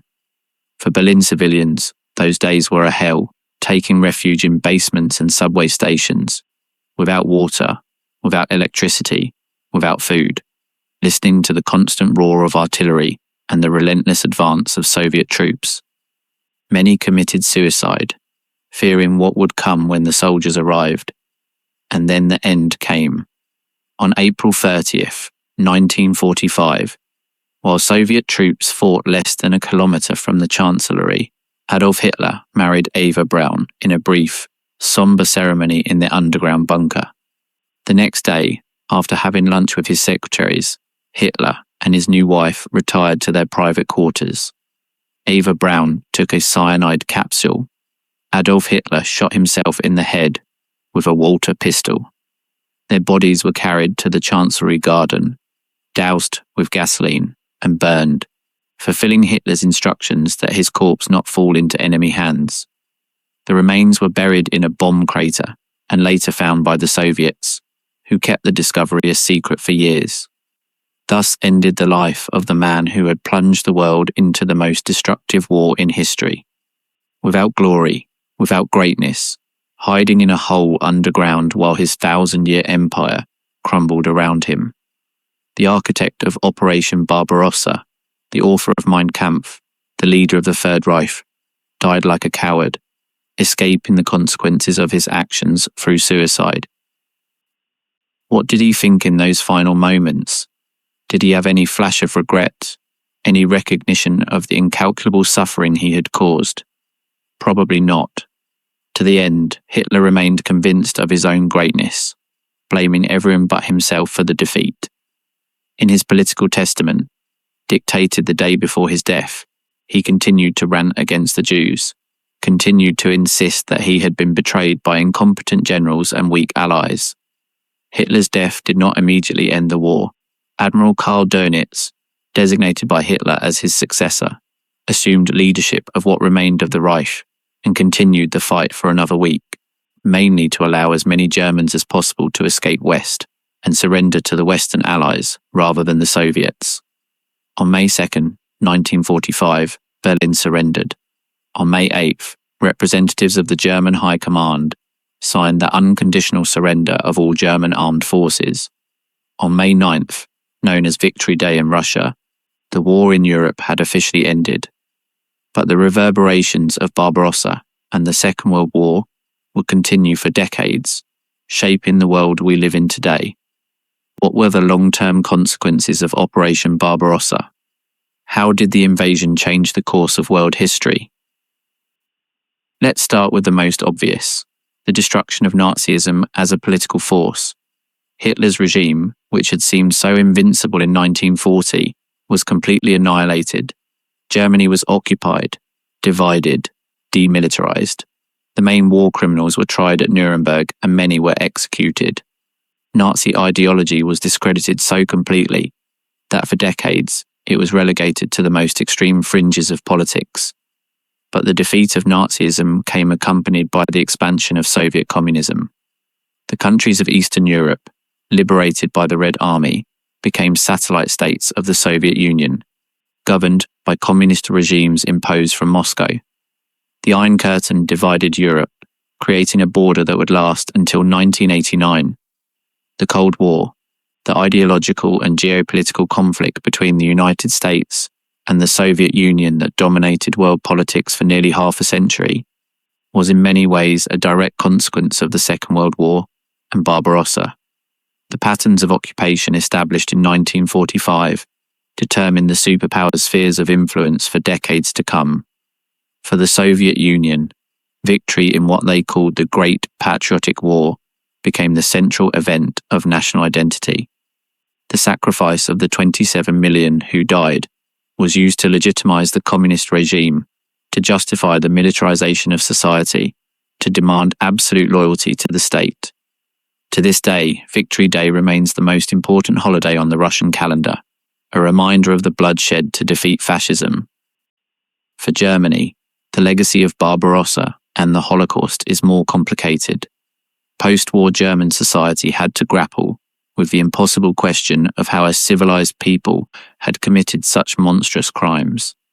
During the first decades after the war, there was a tendency to minimize collective responsibility, to blame only the Nazi leaders, while presenting the ordinary population as victims of manipulation or coercion.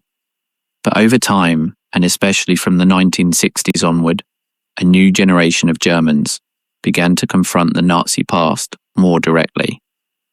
The process of Vergangenheitsbewältigung, literally overcoming the past, became a central element of post-war German identity.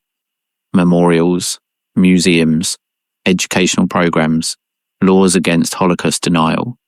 Germany has done more than almost any other nation to confront and atone for the crimes of its past. Is it enough? Can any amount of memorials or apologies compensate for the murder of millions? Probably not. But the German effort to confront its history is notable and offers lessons for other societies that have committed atrocities. Now let's think about the broader lessons we can draw from Operation Barbarossa. What does this history teach us about human nature, about war, about power, about the danger of extremist ideologies? First lesson: arrogance is the precursor to catastrophe. Hitler and his generals were so convinced of their superiority that they systematically underestimated their enemy. They ignored evidence that contradicted their assumptions. They rejected the advice of those who warned of the risks. This arrogance led them to embark on a war they could not win, against an enemy that turned out to be much more resilient than they had imagined. Second lesson: ideologies that dehumanize other groups are profoundly dangerous. Nazism not only classified Jews, Slavs, and other groups as inferior, it characterized them as existential threats that had to be eliminated. This dehumanization made the Holocaust and the atrocities of Barbarossa possible. When we stop seeing other human beings as human beings, we become capable of doing unimaginable things to them. Third lesson: blind obedience to authority can turn ordinary people into instruments of evil. The perpetrators of the Holocaust were not innate monsters. They were people who, step by step, were led to commit atrocities by a system that normalized cruelty and punished dissent. This reality forces us to cultivate critical thinking and the ability to say no, even when authority orders the opposite. Fourth lesson: resistance is possible even in the most extreme circumstances. The righteous among the nations, the fighters of the Warsaw Ghetto, the Soviet partisans, all of them demonstrate that individual choice continues to exist even under totalitarian regimes. We can choose the good, even if that choice might cost us everything. Fifth lesson: total war is a catastrophe with no real winners. Although the Allies won the Second World War, the human cost was so devastating that the word victory seems almost obscene. Tens of millions of dead, cities destroyed, generations traumatized. Military triumph was accompanied by an ocean of suffering that should never have happened. But there is a final question we must address, a question that haunts historians and citizens alike. Could something like Barbarossa happen again? The honest answer is yes, it could. The conditions that made Nazism possible, national resentment, economic crisis, deeply rooted anti-Semitism, the weakness of democratic institutions, are not unique to 1930s Germany. They can arise in any society, including our own. Far-right movements are resurgent in many countries around the world. Dehumanizing rhetoric against immigrants, religious minorities, and other groups has become more common and acceptable. Trust in democratic institutions is declining. Social networks amplify polarization and disinformation. This does not mean we are doomed to repeat the horrors of the past. But it does mean we must be vigilant. Democracy does not defend itself. It requires engaged citizens who are willing to defend its values even when it is uncomfortable or unpopular to do so. The story of Barbarossa is ultimately a warning. It shows us how far humanity can fall when it abandons the principles of human dignity, respect for life, and the limitation of state power. It reminds us that progress is not inevitable, that civilization can regress, that the horrors we believe relegated to the past can return with new ferocity. But it is also a story of hope, of resistance, of survival. In the midst of the deepest darkness, there were those who kept the flame of humanity alive, and in the end, the regimes of terror were defeated, albeit at a terrible cost.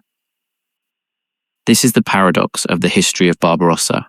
It is simultaneously one of the most depressing and most inspiring stories of the human experience.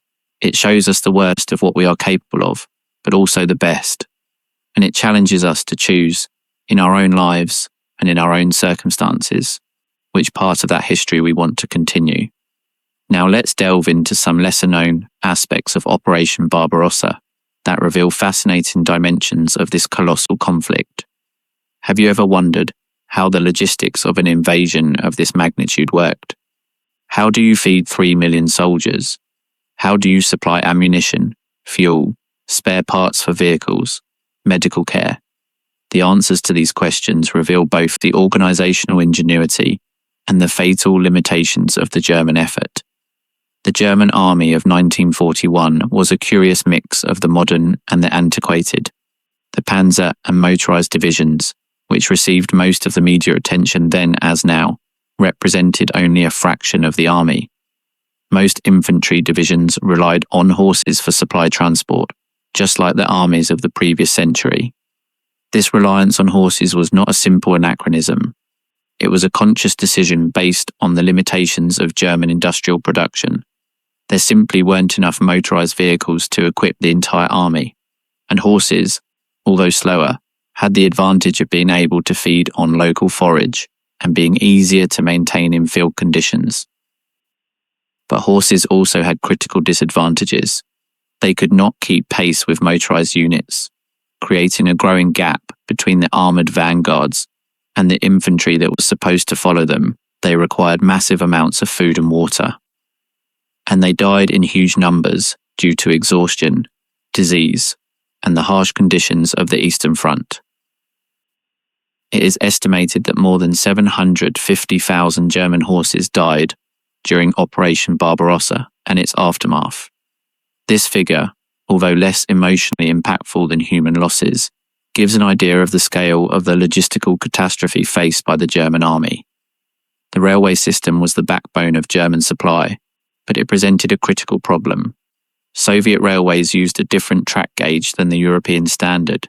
This meant that German trains could not operate on Soviet tracks without modifications. German engineers worked frantically to convert Soviet tracks to the European gauge, but the process was slow and never managed to keep pace with the troops' advance. The result was a growing gap between the front lines and supply depots. Soldiers on the front line often lacked ammunition, food, winter clothing, and other essential items. This chronic supply shortage contributed significantly to the failure of the offensive on Moscow and to the sufferings of the German army during the first winter of the campaign. But there is an aspect of Barbarossa's logistics that is even more disturbing: the deliberate planning of mass starvation as a weapon of war. The hunger plan, mentioned earlier, was not simply an unintended consequence of the war. It was a deliberate policy designed to solve the problem of how to feed the German army without diverting resources from the German population at home. The Nazi solution was simple in its brutality. Food produced in occupied Soviet territories would be confiscated for German use, and the local population would be left to starve. Planning documents were explicit. It was expected that many millions of people would die as a result of this policy. Soviet cities, which depended on food supplies from the countryside, would be particularly affected. Leningrad, Moscow, Kiev. All were destined to be isolated and their populations eliminated by starvation. This policy was partially implemented, The siege of Leningrad was, in many ways, an attempt to put the hunger plan into practice. More than 1 million civilians died during the siege, the majority from starvation. But Soviet resistance prevented the plan from being implemented on the originally intended scale. Why did German planners believe they could execute a genocide of this magnitude? What combination of arrogance, racism, and moral insensitivity made it possible for high-level officials to coldly discuss the deaths of tens of millions as if they were statistics on a spreadsheet? The answers lead us back to Nazi ideology. For German planners, Slavs were not truly human beings in the full sense of the word. They were Untermenschen, obstacles to German expansion that had to be eliminated or reduced to a minimal population of servants for the Germanic settlers who would come later. This dehumanization was the moral foundation, if that word can be used, for the atrocities of Barbarossa. When you stop seeing the enemy as human, everything becomes permissible. Now let's explore another fascinating aspect of Barbarossa, the role of intelligence and deception in the conflict. The information war between Germany and the Soviet Union was complex, marked by successes and failures on both sides. But perhaps the most notable aspect was the series of deception operations that preceded major Soviet attacks in the second half of the war. The Soviets developed a sophisticated art of military deception known as maskirovka. This included not only traditional camouflage, but also the creation of dummy units, nighttime troop movements, the spread of disinformation, and the construction of fake facilities to fool German aerial reconnaissance. Operation Bagration in 1944 is a perfect example of maskirovka in action. The Soviets convinced German intelligence that the next major attack would come in the south, against Army Group North Ukraine. They ostentatiously moved troops toward that sector, created fake radio broadcasts, and even built dummy artillery positions. Meanwhile, the real concentration of forces for the attack against Army Group Center was carried out in utmost secrecy. Troop movements were conducted at night. Vehicles were carefully camouflaged. Radio communications were minimized. When the attack finally came, the Germans were taken completely by surprise. The contrast with German intelligence failures is notable. Throughout the war, German intelligence on the Soviet Union was plagued by errors and prejudices. Analysts systematically underestimated Soviet reserves, industrial production capacity, and troop morale. When reports contradicted Nazi ideological assumptions, they were often discarded or modified to make them more acceptable. This intellectual blindness had disastrous consequences. The Germans entered Barbarossa believing they would face an army of 180 divisions. In reality, the Soviets had more than 300. They believed that Soviet industry would collapse with the loss of Western territories. In reality, much of the industrial capacity was successfully evacuated to the east. They believed that the Soviet people would rebel against Stalin. In reality, the German invasion consolidated support for the regime. This underestimation of the enemy was perhaps the most fundamental error of the entire campaign. And it was rooted not in intelligence-gathering failures, but in the ideological assumptions of Nazism. The Germans saw what they wanted to see because their ideology prevented them from seeing reality. Let us now move on to examine the role of aviation in Barbarossa, a crucial aspect that is often eclipsed by the emphasis on ground combat. The German Luftwaffe entered the campaign as the most experienced and effective air force in the world. Its pilots had dominated the skies of Poland, France, and the Balkans. Its close air support tactics for ground forces had been perfected in campaign after campaign, and its equipment, although not always the most technologically advanced, was maintained and operated by highly trained personnel. The first days of Barbarossa were an absolute triumph for the Luftwaffe. Surprise attacks against Soviet airfields destroyed thousands of enemy planes, many of them on the ground before they could take off. Within days, the Germans had established almost total air dominance over the battlefront. But this initial success hid problems that would manifest themselves over time. The Luftwaffe, like the German army as a whole, was not prepared for a prolonged war. Its combat strength was relatively small for the tasks assigned to it, and its losses, although lower than the Soviet ones, were difficult to replace both in terms of aircraft and trained pilots. As the war dragged on, the Luftwaffe found itself stretched increasingly thin. It had to cover an enormous front in the east, while simultaneously defending the Reich against Allied bombings, supporting operations in North Africa and the Mediterranean, and keeping the pressure on Great Britain. There simply weren't enough planes or pilots for all these tasks. The Soviet Air Force, for its part, underwent a remarkable transformation during the course of the war. After the initial disasters, aircraft production accelerated dramatically. New designs, such as the Yak-3 fighter and the Il-2 Sturmovik attack aircraft, entered service in massive quantities, and Soviet pilots, although initially less experienced than their German counterparts, gained skills with every month of combat. The Il-2, in particular, deserves special mention. This armoured ground attack aircraft became the symbol of Soviet aviation during the war. Flying low over the battlefield, attacking tanks, artillery, and troop concentrations, the Il-2 wreaked havoc among German forces. Stalin called it as necessary to the Red Army as air and bread. Over 36,000 units were produced, making it the most produced military aircraft in history. By 1943, the balance of air power had decisively shifted. The Luftwaffe remained a formidable force, but it could no longer maintain air dominance.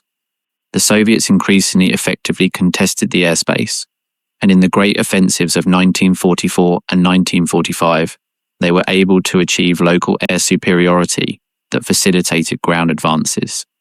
Now there is a dimension of Barbarossa that deserves special attention for its relevance to the present: the use of propaganda and the manipulation of information.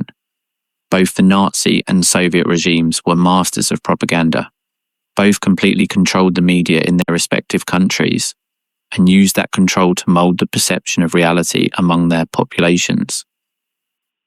Nazi propaganda presented the war in the East as a crusade against Jewish Bolshevism, an existential struggle for the survival of European civilization. Enemies were systematically dehumanized. Military successes were exaggerated, setbacks minimized or hidden, and any information that contradicted the official narrative was brutally suppressed. Goebbels, the Nazi minister of propaganda, was a genius at media manipulation. He intuitively understood principles that social scientists would only articulate decades later: the importance of repetition, the power of images, the efficacy of emotional appeals over rational arguments. Under his direction, the Nazi propaganda machine produced a constant flow of content designed to maintain the population's morale and support for the war. But propaganda has its limits. As the war turned against Germany, the gap between the official narrative and the reality people experienced in their daily lives became increasingly difficult to ignore. Bombed cities, dead soldiers, trains of wounded arriving from the front, all this contradicted the claims of imminent victory. On the Soviet side, propaganda also played a crucial role. Stalin and his regime used the German invasion to consolidate popular support, presenting the war as a patriotic struggle for the survival of Mother Russia. The regime's crimes, the purges, the gulag, the artificial famines were relegated to oblivion. The Great Patriotic War became the foundational myth of Soviet identity. This Soviet propaganda was in many ways more effective than the Nazi one, because it was based on an underlying reality. Germany really was trying to destroy the Soviet Union and enslave or exterminate its population. The existential threat was real, even if the response to that threat was also stained by the crimes and brutalities of the Soviet regime itself. What lessons can we draw from this propaganda war for our own time? We live in an era of disinformation, of fake news, of alternative truths. Social networks have democratized content production, but they have also facilitated the spread of lies. State and non-state actors use increasingly sophisticated manipulation techniques to influence public opinion. The study of World War II propaganda reminds us that information manipulation is not new. but it also shows us the devastating consequences it can have when lies become institutionalized, when truth becomes the enemy of the state, when the population is deprived of the information it needs to make informed decisions. The defense against propaganda is critical thinking, the ability to question sources, to seek multiple perspectives, to distinguish between facts and opinions, between verifiable information and unsubstantiated claims. These skills were difficult to develop under totalitarian regimes that controlled all media. In democratic societies with freedom of information, we have no excuse not to develop them. Let us now address an aspect of Barbarossa that is often overlooked: the impact on the environment and the landscape. The war physically transformed vast expanses of territory. Entire cities were reduced to rubble. Forests were cut down for construction material and fuel. Crop fields were destroyed by combat or deliberately razed as part of scorched earth policies. Rivers and aquifers were contaminated. The landscape of Eastern Europe still bears the scars of those years today. In Belarus and Ukraine, unexploded bombs and munitions are still being found. Battlefields remain marked by trenches and craters, and mass killing sites, although many have been turned into memorials, remain places where the earth itself seems to hold the memory of the horrors it witnessed. A particularly disturbing aspect is the impact of the war on wildlife. In the occupied territories, the Germans organized large-scale hunts, both for food and for sport. Animal populations that had survived for millennia were decimated. The European bison, which was already endangered before the war, was nearly exterminated during the Nazi occupation of Poland. But perhaps the most lasting environmental legacy of the war was the demographic transformation of the region. Millions of people died, were deported, or fled their homes. After the war, borders were redrawn and entire populations were displaced. The Jewish communities of Eastern Europe, which had existed for centuries, were annihilated. The ethnic diversity of the region was dramatically reduced. This demographic transformation had environmental consequences. Villages were abandoned and reclaimed by vegetation. Traditional agricultural practices were lost. Land use patterns changed radically. The landscape that emerged from the war was fundamentally different from the one that had existed before. We now arrive at a crucial moment in our narrative. We have explored the origins of Barbarossa, its development, its failure, its horrors. We have examined the experiences of soldiers and civilians, the ideological and logistical dimensions, the short-term and long-term consequences. But there are individual stories that deserve to be told, stories that humanize this abstract catastrophe of numbers and dates. Let me tell you the story of Vasily Zaitsev. Zaitsev was a shepherd from the Ural Mountains when the war began. Drafted by the Soviet Navy, he was transferred to the army during the Battle of Stalingrad. There, his shooting skills, developed hunting wolves and deer in his youth, turned him into one of the deadliest snipers of the war. During the Battle of Stalingrad, Zaitsev killed more than 200 confirmed German soldiers, probably many more unconfirmed. He trained other snipers, developing techniques that would become standard, and he participated in a famous duel with an elite German sniper, a story that was dramatized, albeit with considerable artistic license, in the movie Enemy at the Gates. But the most remarkable thing about Zaitsev was not his shooting skills, it was his survival. In January 1943, he was severely wounded by a mine that damaged his eyes. He spent months in hospitals, gradually recovering. Although doctors initially doubted he would regain his sight, he eventually did, and he returned to the front before the end of the war. Zaitsev survived the war, something most Stalingrad snipers did not achieve. He lived until 1991, dying just weeks before the dissolution of the Soviet Union he had defended. He was buried at the Stalingrad Memorial, now Volgograd, a tribute to his service and to the millions who fought alongside him. But alongside stories of heroism like Zaitsev's, there are other much darker ones that also deserve to be remembered. The story of Josef Mengele, the angel of death of Auschwitz. Before becoming the most infamous doctor of the Holocaust, Mengele served briefly on the Eastern Front as an SS medical officer. He was wounded and decorated for bravery. When he was declared unfit for combat due to his wounds, he requested and obtained a transfer to Auschwitz, where he began his infamous experiments with prisoners. Mengele's experiments, if they can be called that, had no real scientific value. They were sadism disguised as science, torture justified with medical jargon. Mengele experimented especially with twins, subjecting children to atrocious procedures in an attempt to discover the secrets of multiple births. After the war, Mengele escaped to South America, where he lived for decades under false identities. He was never captured or brought to justice. He died in 1979 in Brazil of a stroke while swimming, without having paid for his crimes. Mengele's impunity is a grim reminder that not all war criminals were brought to justice. Many escaped, some with the help of organizations like Odessa that facilitated the flight of Nazis to safe countries. Others simply blended in with the population and resumed ordinary lives, their crimes never discovered or conveniently forgotten.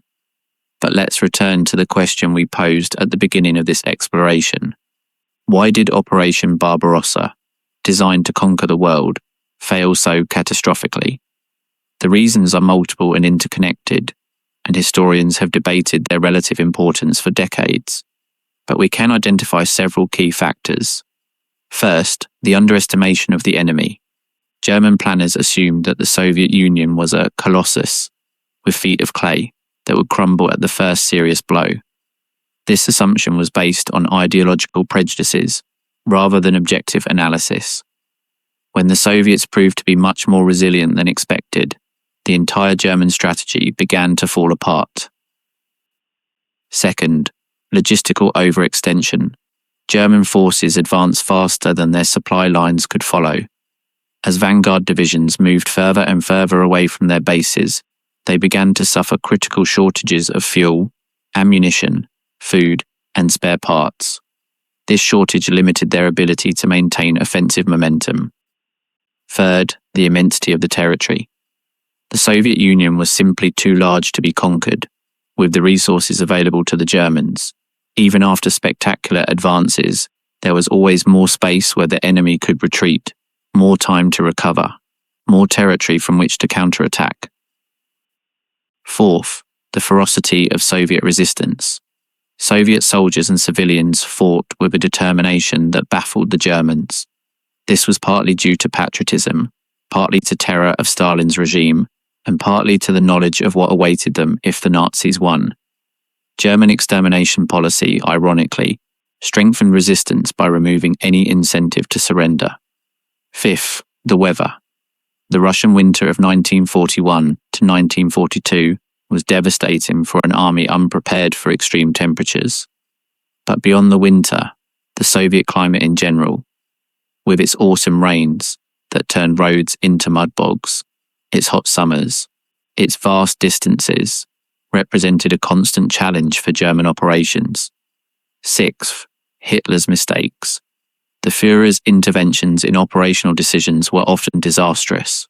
His insistence on symbolic objectives over strategic ones, his refusal to allow tactical retreats, his distrust of his own generals, all contributed to turning a difficult situation into a catastrophic one. And seventh, perhaps the most important factor of all, Soviet recovery capacity. Despite the devastating losses of 1941, the Soviet Union was able to rebuild its army, evacuate its industry, and mobilize its population. This resilience, which German planners had not anticipated, was ultimately what decided the war. But there is something else we must explore, something historians have debated for decades, and that reveals hidden dimensions of this colossal conflict. What really happened in those first days of the invasion inside the Kremlin? How did Stalin react when his world collapsed around him? The answers to these questions are as fascinating as they are disturbing. When the first German bombs began to fall in the early hours of June 22nd, 1941, Stalin refused to believe what was happening. Even when Molotov, his foreign minister, handed him the German declaration of war, the Soviet dictator remained in a state of disbelief bordering on paralysis. The fall of Minsk on June 28th was the final blow. When Stalin received the news that 5 Soviet armies had been destroyed and that over 324,000 soldiers had been captured, along with 3,300 tanks and 1,800 artillery pieces, something inside him broke. "Everything is lost. I give up. Lenin founded our state, and we have ruined everything," he shouted as he left the Kremlin that night, according to Molotov's testimony. What followed was one of the most extraordinary episodes of the Second World War, the nervous breakdown of the most powerful man in the Soviet Union. Stalin locked himself in his dacha and simply disappeared. He did not answer phone calls. He did not want to see or speak to anyone. For 2 full days, he wandered aimlessly around his estate, sunk in a deep depression. Can you imagine the scene? The Soviet state and the Red Army, in the most critical moment of their history, without a leader, the Germans advancing on all fronts, and no one in the Politburo dared to take control in Stalin's absence, terrified that their actions might be misinterpreted when the dictator returned. Only on June 30th did the members of the Politburo gather the courage to go to Stalin's dacha. What they found was a gloomy man, sitting nervously in his chair. When he saw them all gathered, he seemed petrified. The visitors later testified that Stalin seemed to believe they had come to arrest him. The truth was that the members of the Politburo were more frightened than Stalin himself. Molotov gathered the courage to ask him to return to lead them. The response was more than awkward. "Can I lead the country to final victory? There may be more deserving candidates." It was a test. Stalin wanted to know if anyone would blame him for the situation the Soviet Union was in. He needed to confirm that he still held unquestioned power, now that his decisions had led the country to the brink of total disaster. This episode reveals something fundamental about the nature of the Soviet regime and about Stalin as a leader. Even in his moment of greatest weakness, his subordinates were so terrified that they dared not act without him. The system of terror he had built protected him even when he himself was incapacitated. But there is another dimension to this story that deserves attention. How did Stalin manage to recover from this collapse and transform into the war leader who would eventually lead the Soviet Union to victory? The answer leads us to explore one of the most fascinating aspects of leadership in times of crisis. After his brief but significant collapse, Stalin emerged as a transformed leader. Not immediately, not overnight, but gradually. He began to learn from his mistakes, although he never admitted them publicly. He began to listen more to his generals, although he never stopped distrusting them. And he began to understand that this war required a different kind of leadership than he had exercised until then. On July 3rd, 1941, Stalin finally addressed the Soviet nation by radio. His speech was notable for its tone, so different from standard communist rhetoric. He did not speak of class struggle or world revolution. He spoke of the motherland, of the defense of the sacred Russian soil, of a patriotic war against the invaders. This narrative shift was crucial.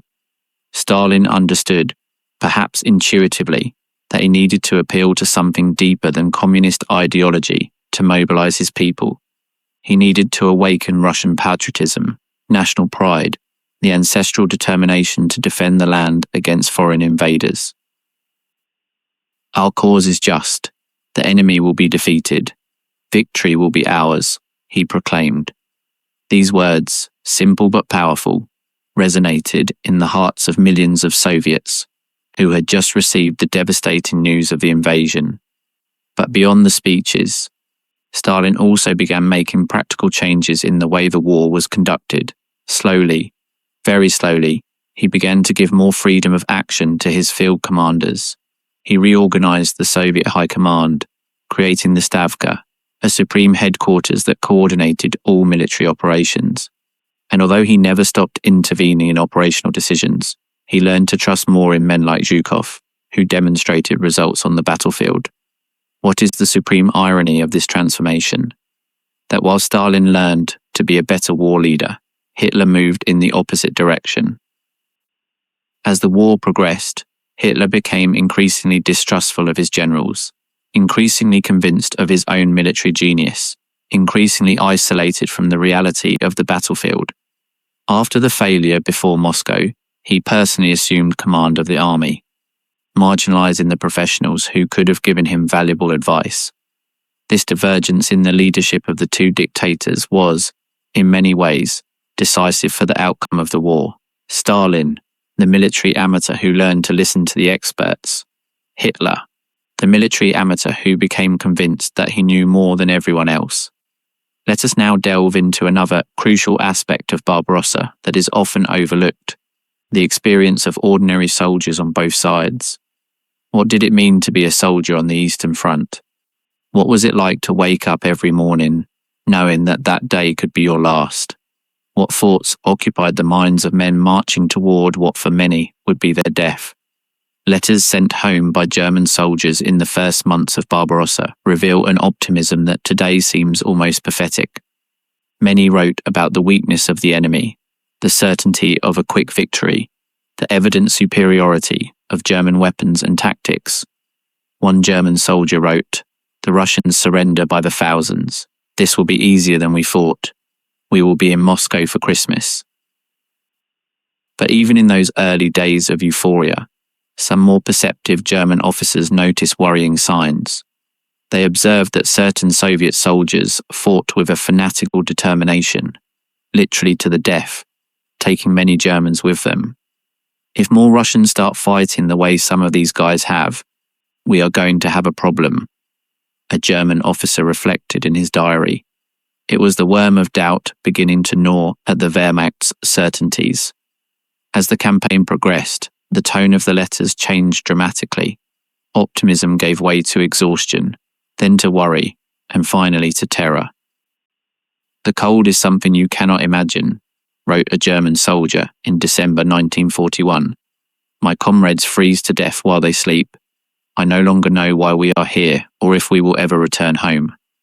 On the Soviet side, the experience was equally brutal, but with additional dimensions of terror. Red Army soldiers fought not only against the Germans, they also fought against the fear of their own political commissars. Stalin's infamous "not one step back" decree meant exactly what it said. Any soldier who retreated without authorization could be shot on the spot. NKVD barrier units were positioned behind the lines to fire on soldiers who attempted to flee. Can you imagine being trapped between two lethal forces?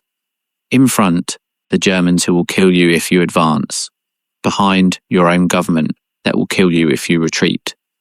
For many Soviet soldiers, this was the daily reality of the Eastern Front. And yet, within this nightmare, stories of extraordinary heroism emerged. The story of the Brest Fortress is emblematic. This border fortification was attacked in the early hours of Barbarossa. German planners expected to capture it in a matter of hours. Instead, the Soviet garrison held out for more than a month, literally fighting to the last man. The defenders of Brest had no chance of victory. They were surrounded, outnumbered, with no hope of reinforcements. But they refused to surrender. They fought in the tunnels, in the basements, among the ruins. When they ran out of ammunition, they fought with bayonets, with stones, with their bare hands. On the walls of the fortress, one of the last defenders carved a message that summarizes the spirit of that impossible resistance. "I am dying, but I won't surrender. Farewell, motherland." This fierce resistance, multiplied by thousands of small battles along the front, was one of the factors that eventually halted the German advance. Nazi planners had expected the Red Army to disintegrate at the first serious blow. What they found was something very different. But now we arrive at one of the darkest dimensions of Barbarossa, one that reveals the true nature of this war like no other, the fate of the prisoners of war. Did you know that of the 3.4 million Soviet soldiers captured between June 1941 and February 1942, More than 2 million had died by that latter date. Let me repeat that figure, because it is almost impossible to process. 2 million men died in just 8 months of captivity. Not in combat, not from bombs or bullets. They died of starvation, cold, disease, deliberate neglect. This was not an accident. It was not the result of the confusion of war or insufficient resources. It was deliberate policy of the Nazi regime. Soviet prisoners were simply not considered worthy of receiving food, shelter, or medical care. They were locked in open-air camps, without tents or barracks, exposed to the elements. They were provided with rations so meagre that they constituted a slow death sentence. Diseases spread unchecked, because there was no medicine or sanitation. Survivors described scenes that defy human comprehension. Men devouring grass, tree bark, belt leather, anything remotely edible. Fights to the death for a crust of bread. Cannibalism in extreme cases. Why did the Germans treat Soviet prisoners in this manner, so differently from the treatment given to Western prisoners? The answer, once again, is found in Nazi ideology. To the Nazis, Slavs were Untermenschen, subhumans. Soviet prisoners did not deserve the considerations applied to British, French, or American prisoners, all of whom were Aryans, or at least members of civilized Western cultures. The Soviets were, in the Nazi mindset, little more than animals, and could be treated as such. This systematic dehumanization is one of the most disturbing aspects of Barbarossa. It shows how ideology can completely corrupt human morality, how abstract categories of race or ideology can justify the worst atrocities imaginable. But there is another side to this coin that must also be mentioned. The Soviet treatment of German prisoners was not exemplary either. Of the approximately 3 million German soldiers who fell into Soviet captivity during the war, about 1 million died. Conditions in the Soviet camps were brutal, especially in the early years of the war, when revenge for German atrocities was fresher.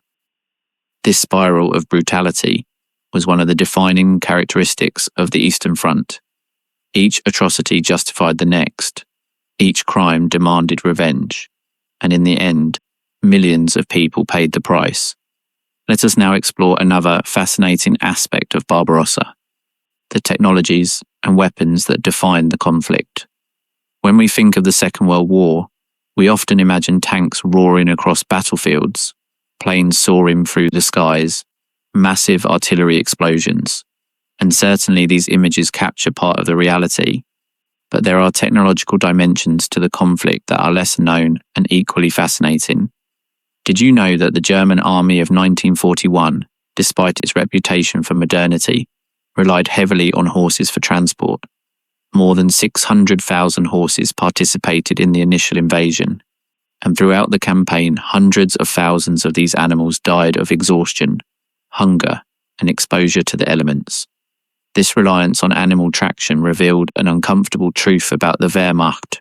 Despite the impressive panzer divisions that captured the public imagination, the majority of the German army moved on foot, transporting supplies in horse-drawn carts, exactly like the armies of the 19th century. This mix of modern and antiquated created constant operational problems.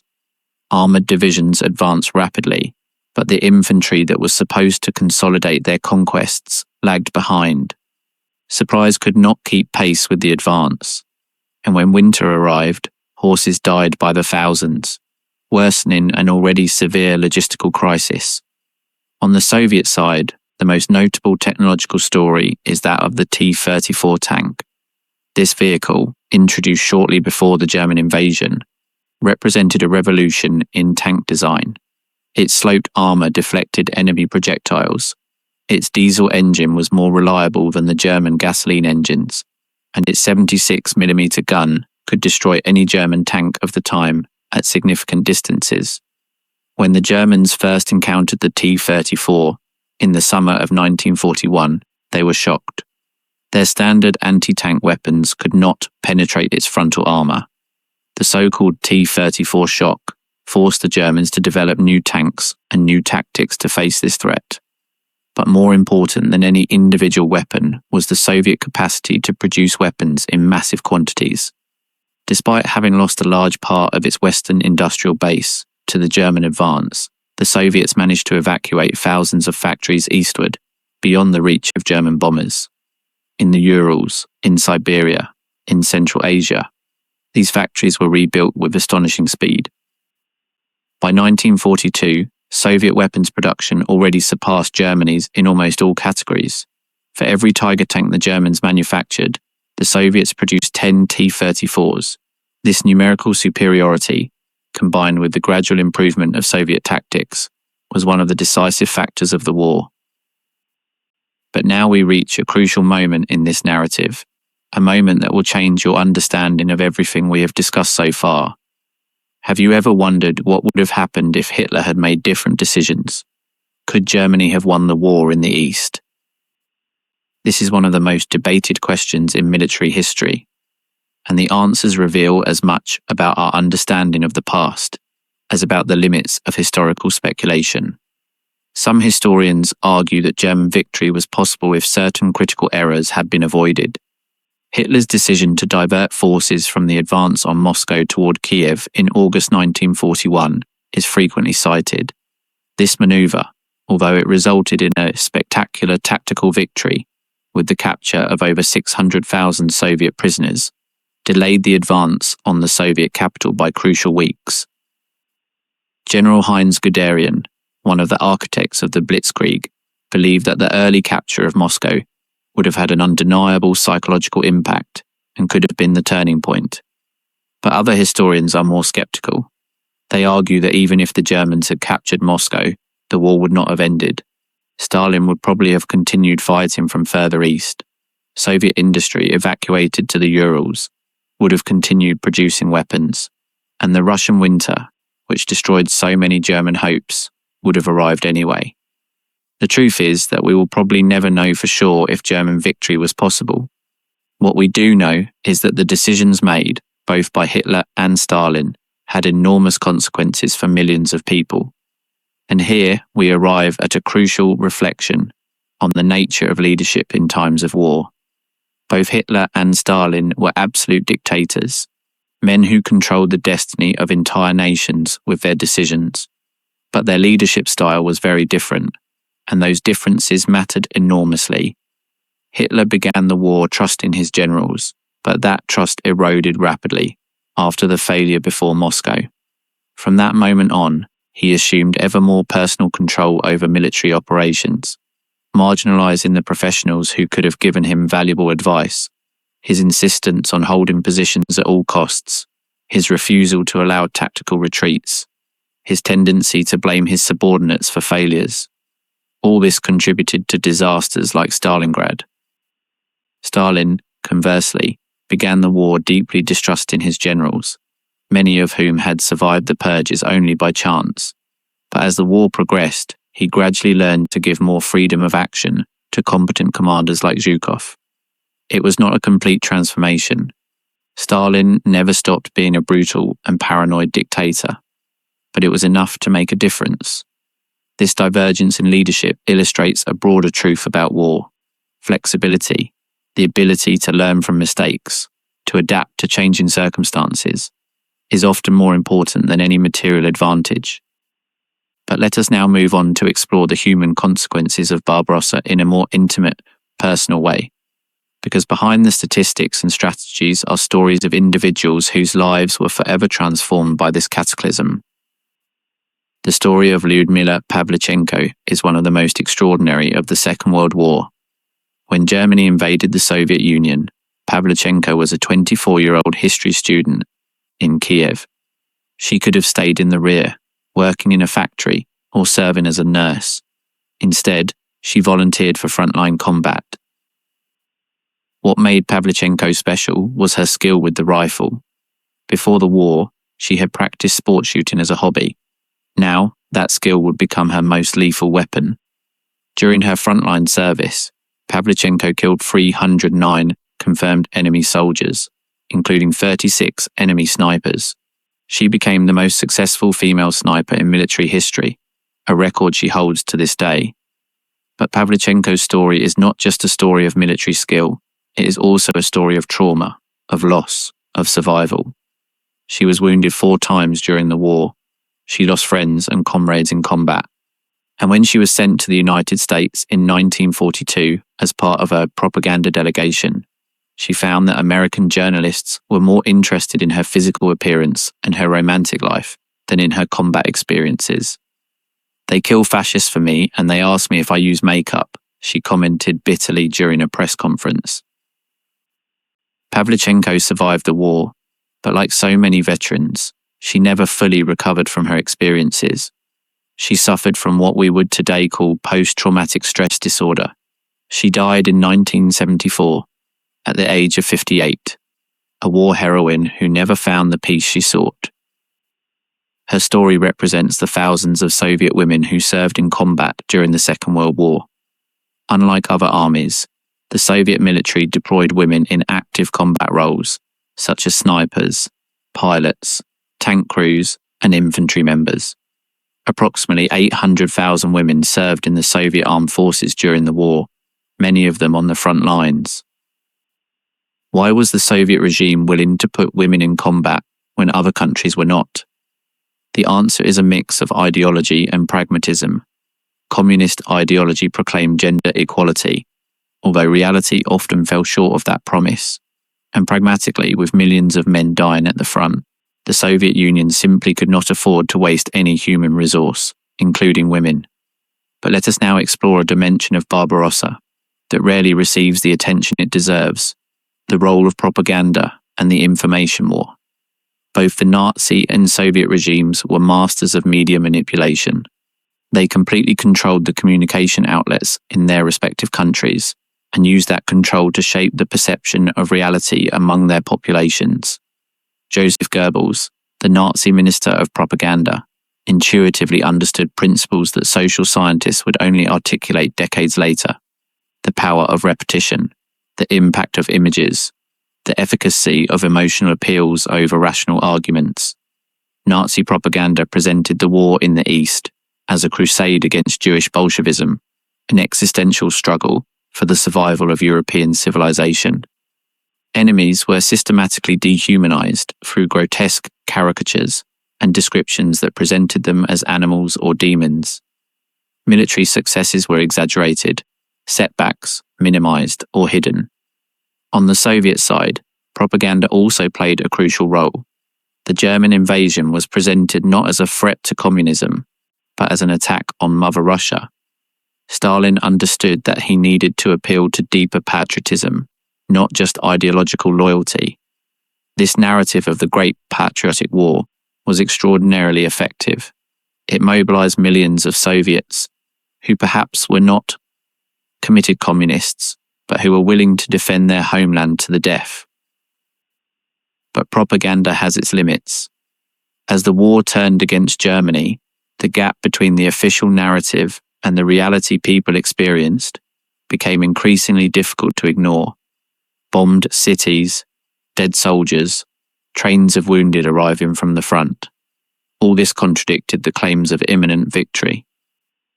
In Stalingrad, the difference between propaganda and reality became unbearably clear. German soldiers trapped in the pocket listened to radio broadcasts from home, presenting the situation as manageable, when in reality they were dying of starvation and cold by the thousands. The lie was so obvious that it destroyed whatever faith remained in the regime's word. What lessons can we draw from this propaganda war for our own time? We live in an era of disinformation, of fake news, of alternative realities. The techniques Goebbels perfected have been adapted for the digital age, amplified by algorithms and social networks that create echo chambers where lies can thrive unchallenged. The study of World War II propaganda reminds us that the manipulation of information is nothing new. But it also shows us the devastating consequences it can have when the lie is institutionalized, when the truth becomes the enemy of the state. The defense against propaganda remains the same as it has always been: critical thinking, verification of sources, the search for multiple perspectives. These skills were almost impossible to develop under totalitarian regimes. In societies with freedom of information, we have no excuse not to cultivate them. We now reach the final chapters of our history, the final months of the war in Europe, when Hitler's Reich was crumbling and the dream of Barbarossa was turning into a nightmare. The year 1944 brought with it devastating blows for Germany on all fronts. In the West, the Allies landed in Normandy on June 6th, finally opening the second front that Stalin had demanded for years. In the East, a massive Soviet offensive destroyed Army Group Center in a matter of weeks. Operation Bagration, launched on June 22, 1944, exactly 3 years after the start of Barbarossa, was the most devastating Soviet revenge. More than 400,000 German soldiers were killed or captured. 28 divisions were destroyed or rendered useless. The German front retreated more than 500 kilometers. The date of the attack was no coincidence. It was a deliberate message, a demonstration that what the Germans had started was now turning against them with multiplied force. By late 1944, the territory of the Reich was shrinking every day. In the West, Allied forces had liberated France and crossed the German border. In the East, the Red Army had conquered Poland, Hungary, Romania, and Bulgaria. Berlin was within reach, but Hitler refused to accept reality. From his bunker beneath the Chancellery in Berlin, he kept ordering counter-offensives with divisions that existed only on paper, kept promising miracle weapons that would change the course of the war, kept insisting that will would triumph over material reality. The Battle of the Bulge. In December 1944 was Hitler's last desperate attempt to change the course of the war in the West. It was a costly failure that only depleted the last German reserves. After the Ardennes, there was nothing left between the Allies and the heart of Germany. And meanwhile, the horror of the Holocaust continued. Even as the Reich collapsed, trains kept transporting victims to extermination camps. Even when resources were scarce for everything else, resources were found to continue the genocide. This prioritization of murder over survival reveals the true nature of the Nazi regime. It was, above all, a machine of death. On April 16, 1945, the Red Army launched the final offensive on Berlin. More than 2 million Soviet soldiers, supported by thousands of tanks, planes, and artillery pieces, converged on the German capital. The battle was brutal. Urban combat, house to house, street to street, claimed tens of thousands of lives on both sides. The German defenders, a mix of exhausted veterans, Volkssturm militiamen, and teenagers from the Hitler Youth, fought with the desperation of those who have nothing left to lose. For Berlin civilians, those days were a hell, taking refuge in basements and subway stations, without water, without electricity, without food, listening to the constant roar of artillery and the relentless advance of Soviet troops. And then the end came. On April 30th, 1945, while Soviet troops fought less than a kilometre from the Chancellery, Adolf Hitler committed suicide in his bunker. Eva Braun, whom he had married the day before, died beside him. Their bodies were cremated by his aides in the Chancellery garden. Thus ended the life of the man who had plunged the world into the most destructive war in history. Without glory, without greatness, hiding in a hole underground while his 1,000-year empire crumbled, the architect of Barbarossa died like a coward, escaping the consequences of his actions. On May 8, 1945, Germany surrendered unconditionally. The Second World War in Europe had ended, but the consequences of Barbarossa and the war would continue reverberating for decades. Europe was divided by an Iron Curtain, separating the democratic West from the communist East. The countries liberated by the Red Army became Soviet satellites, governed by regimes imposed from Moscow. The Cold War, the conflict that would define the second half of the 20th century, had begun. For the Soviet Union, victory in the Great Patriotic War became the central event of national identity. The sacrifice of the 27 million who died was used to legitimize the communist regime, to justify the militarization of society, to demand absolute loyalty to the state. To this day, Victory Day remains the most important holiday on the Russian calendar. For Germany, the legacy was more complicated. Post-war society had to grapple with the impossible question of how a civilized people had committed such monstrous crimes. The process of Vergangenheitsbewältigung, of confronting and overcoming the past, became a central element of modern German identity. And for the entire world, the lessons of Barbarossa and the Holocaust were engraved in collective memory as warnings about the dangers of extreme nationalism, institutionalized racism, and limitless totalitarianism. What does all this mean for us today?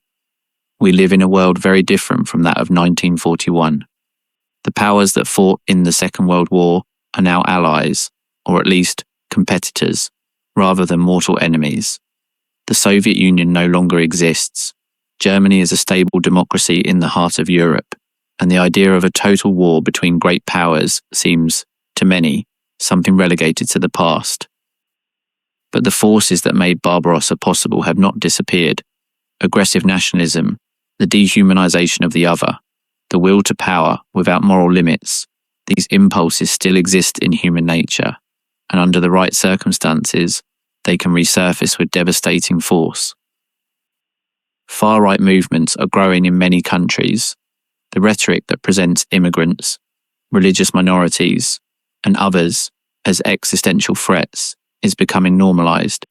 Trust in democratic institutions is declining, and modern technology provides tools for surveillance and control that the dictators of the past would have envied. This does not mean we are condemned to repeat the horrors of the past, but it does mean we must be vigilant. Democracy does not defend itself. It requires active citizens who defend their values. Tolerance cannot survive without limits to intolerance. And peace, that peace that so many millions died to achieve, can only be maintained if we are willing to work for it. The story of Barbarossa is ultimately a warning. It shows us how far humanity can fall when it abandons the principles of human dignity, respect for life, and the limitation of power. It reminds us that progress is not inevitable, that civilization can regress, that the horrors we believe relegated to the past can return. But it is also a story of resistance, of survival, of hope. Amid the deepest darkness, there were those who kept the flame of humanity alive. The righteous among the nations who risked everything to save lives.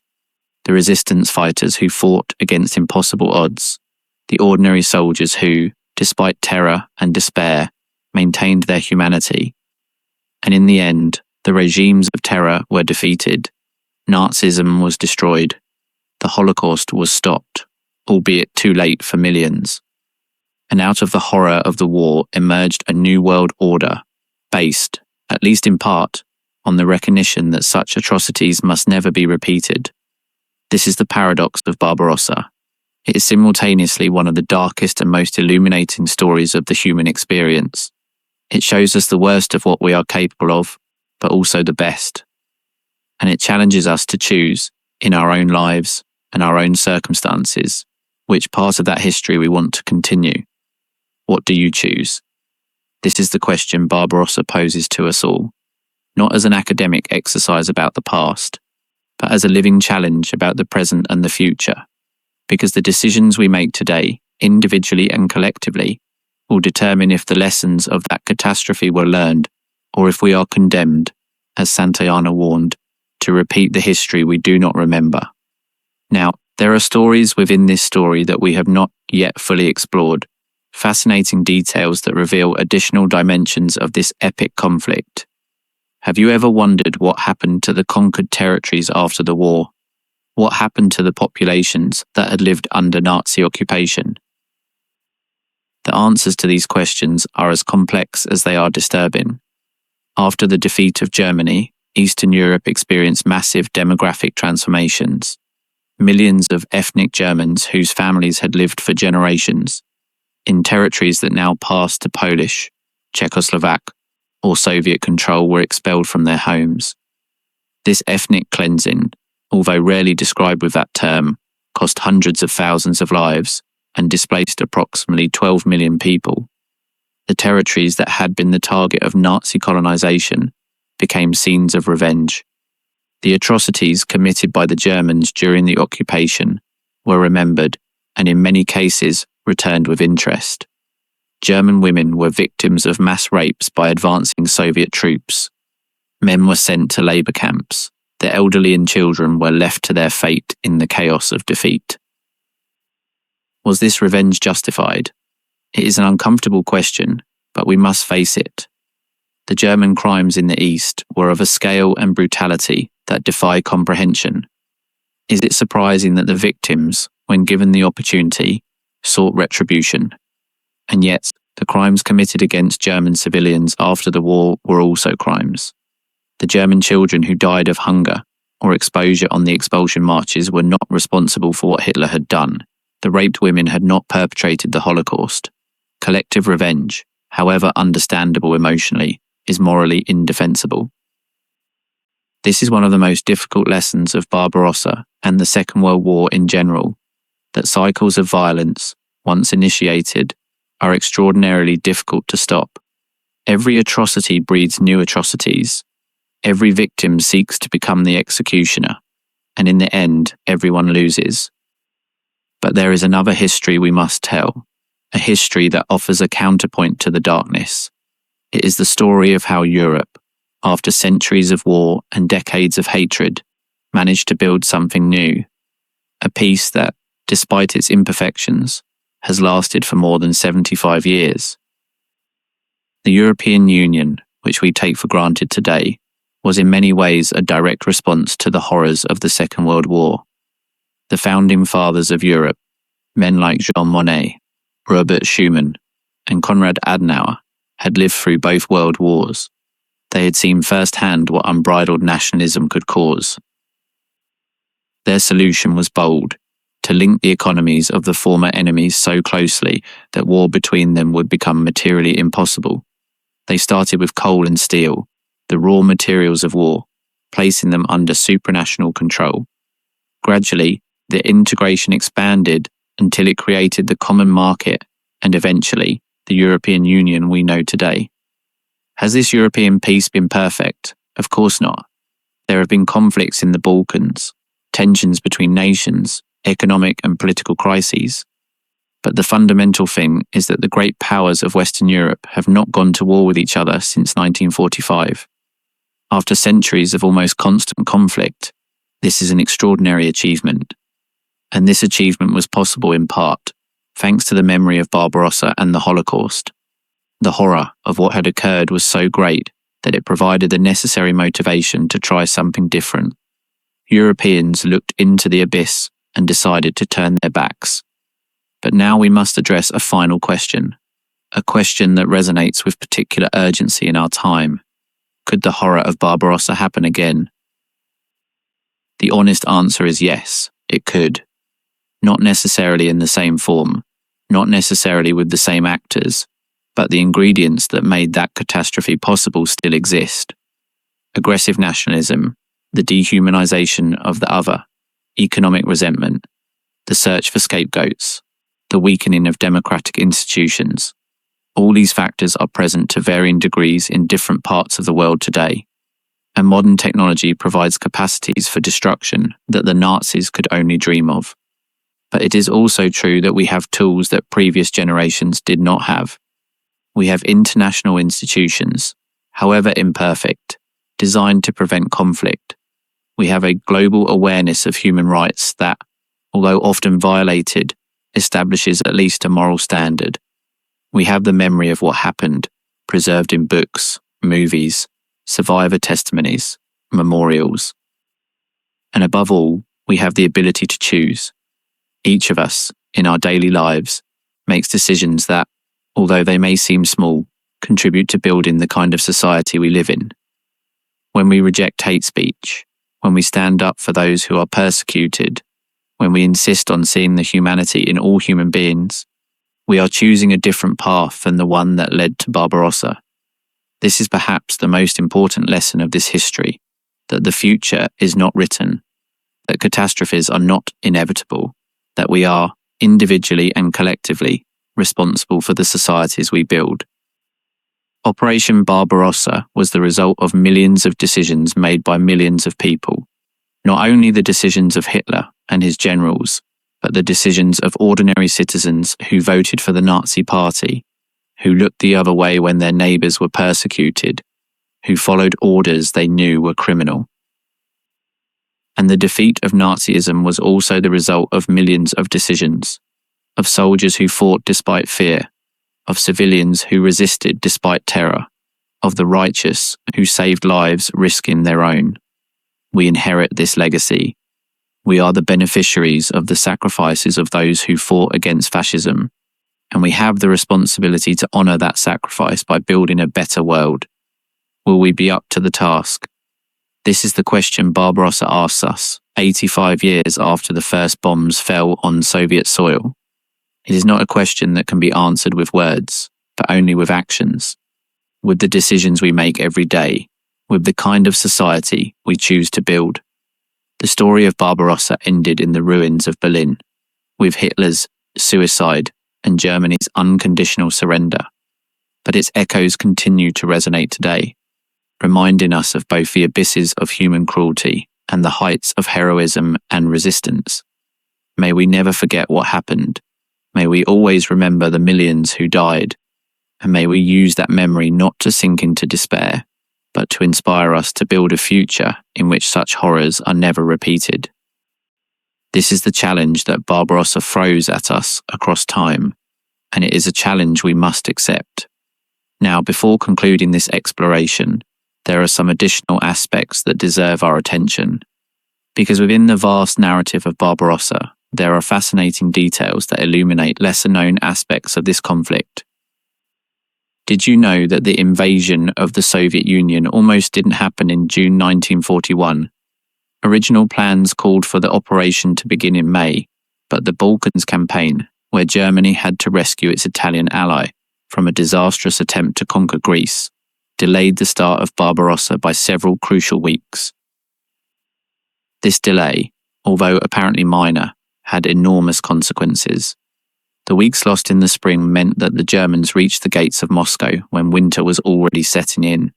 Had the invasion begun a month earlier, history might have been very different. What caused the German intervention in the Balkans? The answer leads us to another of history's great what-ifs. Mussolini, jealous of Hitler's successes, decided to launch his own war of conquest without informing his ally.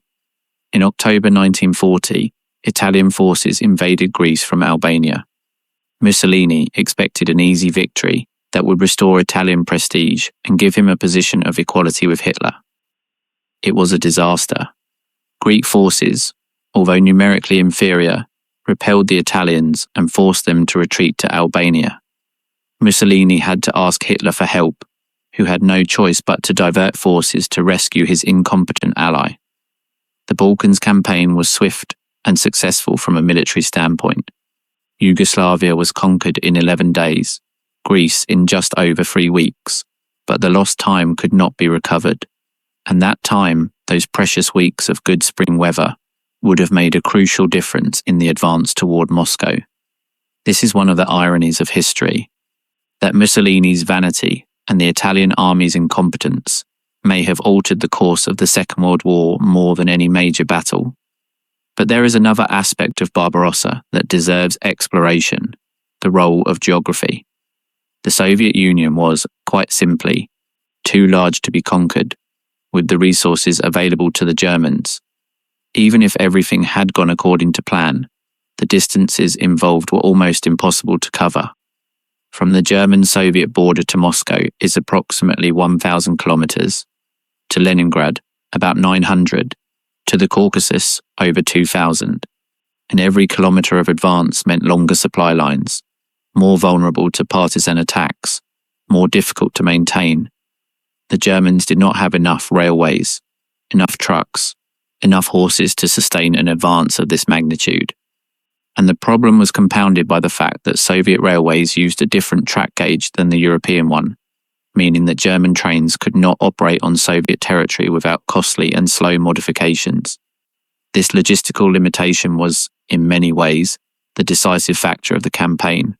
The Germans could win battles, surround entire armies, capture major cities, but they could not sustain a continuous advance because supplies simply did not arrive.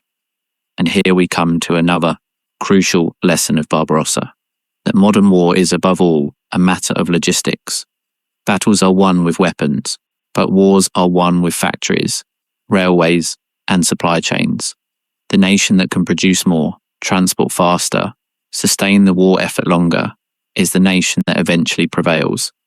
In this regard, the Soviet Union demonstrated a capability that surprised everyone, including the Soviets themselves. The evacuation of more than 1,500 factories to the east, the reconstruction of industrial capacity in the Urals and Siberia, the mobilization of millions of workers, many of them women and teenagers. All this represented an extraordinary organizational achievement. By 1942, Soviet arms production already surpassed Germany's.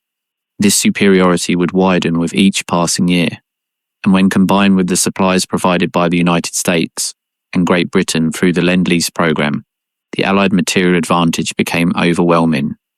But beyond logistics, there was another factor that the Germans fatally underestimated: the will to resist of the Soviet people. Nazi planners expected that the Soviet population, oppressed by decades of communism, would welcome the Germans as liberators. In some areas, especially in Ukraine and the Baltic countries, where Stalin's regime had committed terrible atrocities, there was initially some truth to this expectation. But the brutality of the German occupation destroyed any possibility of long-term collaboration. When the SS began murdering Jews, when prisoners of war were left to starve to death, when entire villages were burned in retaliation for partisan activity, even those who hated Stalin understood that the Nazis were worse. The Soviet partisan movement grew rapidly behind German lines. These guerrillas, initially disorganized and poorly equipped, gradually became a significant force that diverted German resources, disrupted supply lines, and provided valuable intelligence to the Red Army. Soviet resistance was fueled not only by patriotism, but also by the knowledge of what awaited them if they lost. The Germans had made it clear that they sought not simply conquest, but extermination. Faced with that prospect, resisting to the end was the only rational option. Let us now reflect on the moral dimensions of Barbarossa, because they are perhaps the most disturbing and the most relevant to our time. How was it possible that millions of Germans participated in crimes of this magnitude? They were not born monsters. They were ordinary people with families, with hopes, with the same emotions and weaknesses as all human beings. Historians and psychologists have studied this question for decades, and their answers are deeply unsettling, because they suggest that the capacity for extreme evil is not limited to a few psychopaths. It is present, latent, in the majority of human beings, and under the right circumstances, it can be activated. Nazi ideology provided a moral justification for cruelty. By dehumanizing Jews, Slavs, and enemies of the Reich, it allowed people who considered themselves moral to participate in atrocities. We are not killing people, they could tell themselves. We are eliminating an existential threat. Obedience to authority provided another justification. I was just following orders, was the defense of countless war criminals. And although this defense was rejected at Nuremberg, it reflects a psychological reality. Most people find it extraordinarily difficult to disobey authority figures, especially in military or bureaucratic contexts. Peer pressure was another factor. In units where cruelty was the norm, where refusing to participate in atrocities could mean ostracism or even danger, many succumbed. Everyone was doing it is another common defense, and it also reflects a psychological truth about human conformity. And finally, the gradual nature of the process. No one woke up one day and decided to participate in a genocide. The road to horror was step by step, first dehumanizing rhetoric, then discriminatory laws, then limited violence, and finally mass extermination. Each step was only a little worse than the last, small enough to be rationalized. These are the most disturbing lessons of Barbarossa and the Holocaust, because they force us to ask ourselves, what would we do in similar circumstances? Would we be the heroes who risk everything to save others? Or would we be the silent accomplices, those who look the other way, those who just follow orders? Honesty compels us to admit that we cannot be sure of the answer, that circumstances shape behavior in ways we cannot always predict, that the boundary between victim, bystander, and perpetrator is more porous than we would like to believe. But this uncertainty does not relieve us of responsibility. On the contrary, it imposes a greater obligation on us to cultivate now, in times of peace, the virtues we would need in times of crisis, to develop the critical thinking that allows us to question authority, to build the human bonds that prevent us from dehumanizing the other, to practice moral resistance in small situations so that we are prepared if we face large ones. Because if Barbarossa teaches us anything, it is that catastrophes do not come out of nowhere. They are built step by step, decision by decision, compromise by compromise, and they can be prevented, but only if we are willing to act before it is too late. This is the story of Operation Barbarossa, the plan that was going to dominate the world and failed, a story of boundless arrogance and brutality, of suffering on an unimaginable scale, of heroic resistance and monstrous crimes, of millions of lost lives and a world transformed forever. But it is also a history that belongs to all of us, because we are the heirs of that past, the beneficiaries of the sacrifices that were made, the guardians of the memory that must be preserved. May we never forget, may we always remember, and may we finally learn the lessons that that horror taught us. That was all. Until the next video. And remember, history does not repeat itself, but it often rhymes. Our task is to make sure that the next stanza is different. Tell us in the comments, what do you think was Hitler's most serious mistake in Barbarossa? And what lessons from this history do you think are most relevant to our time? We would love to know your opinion.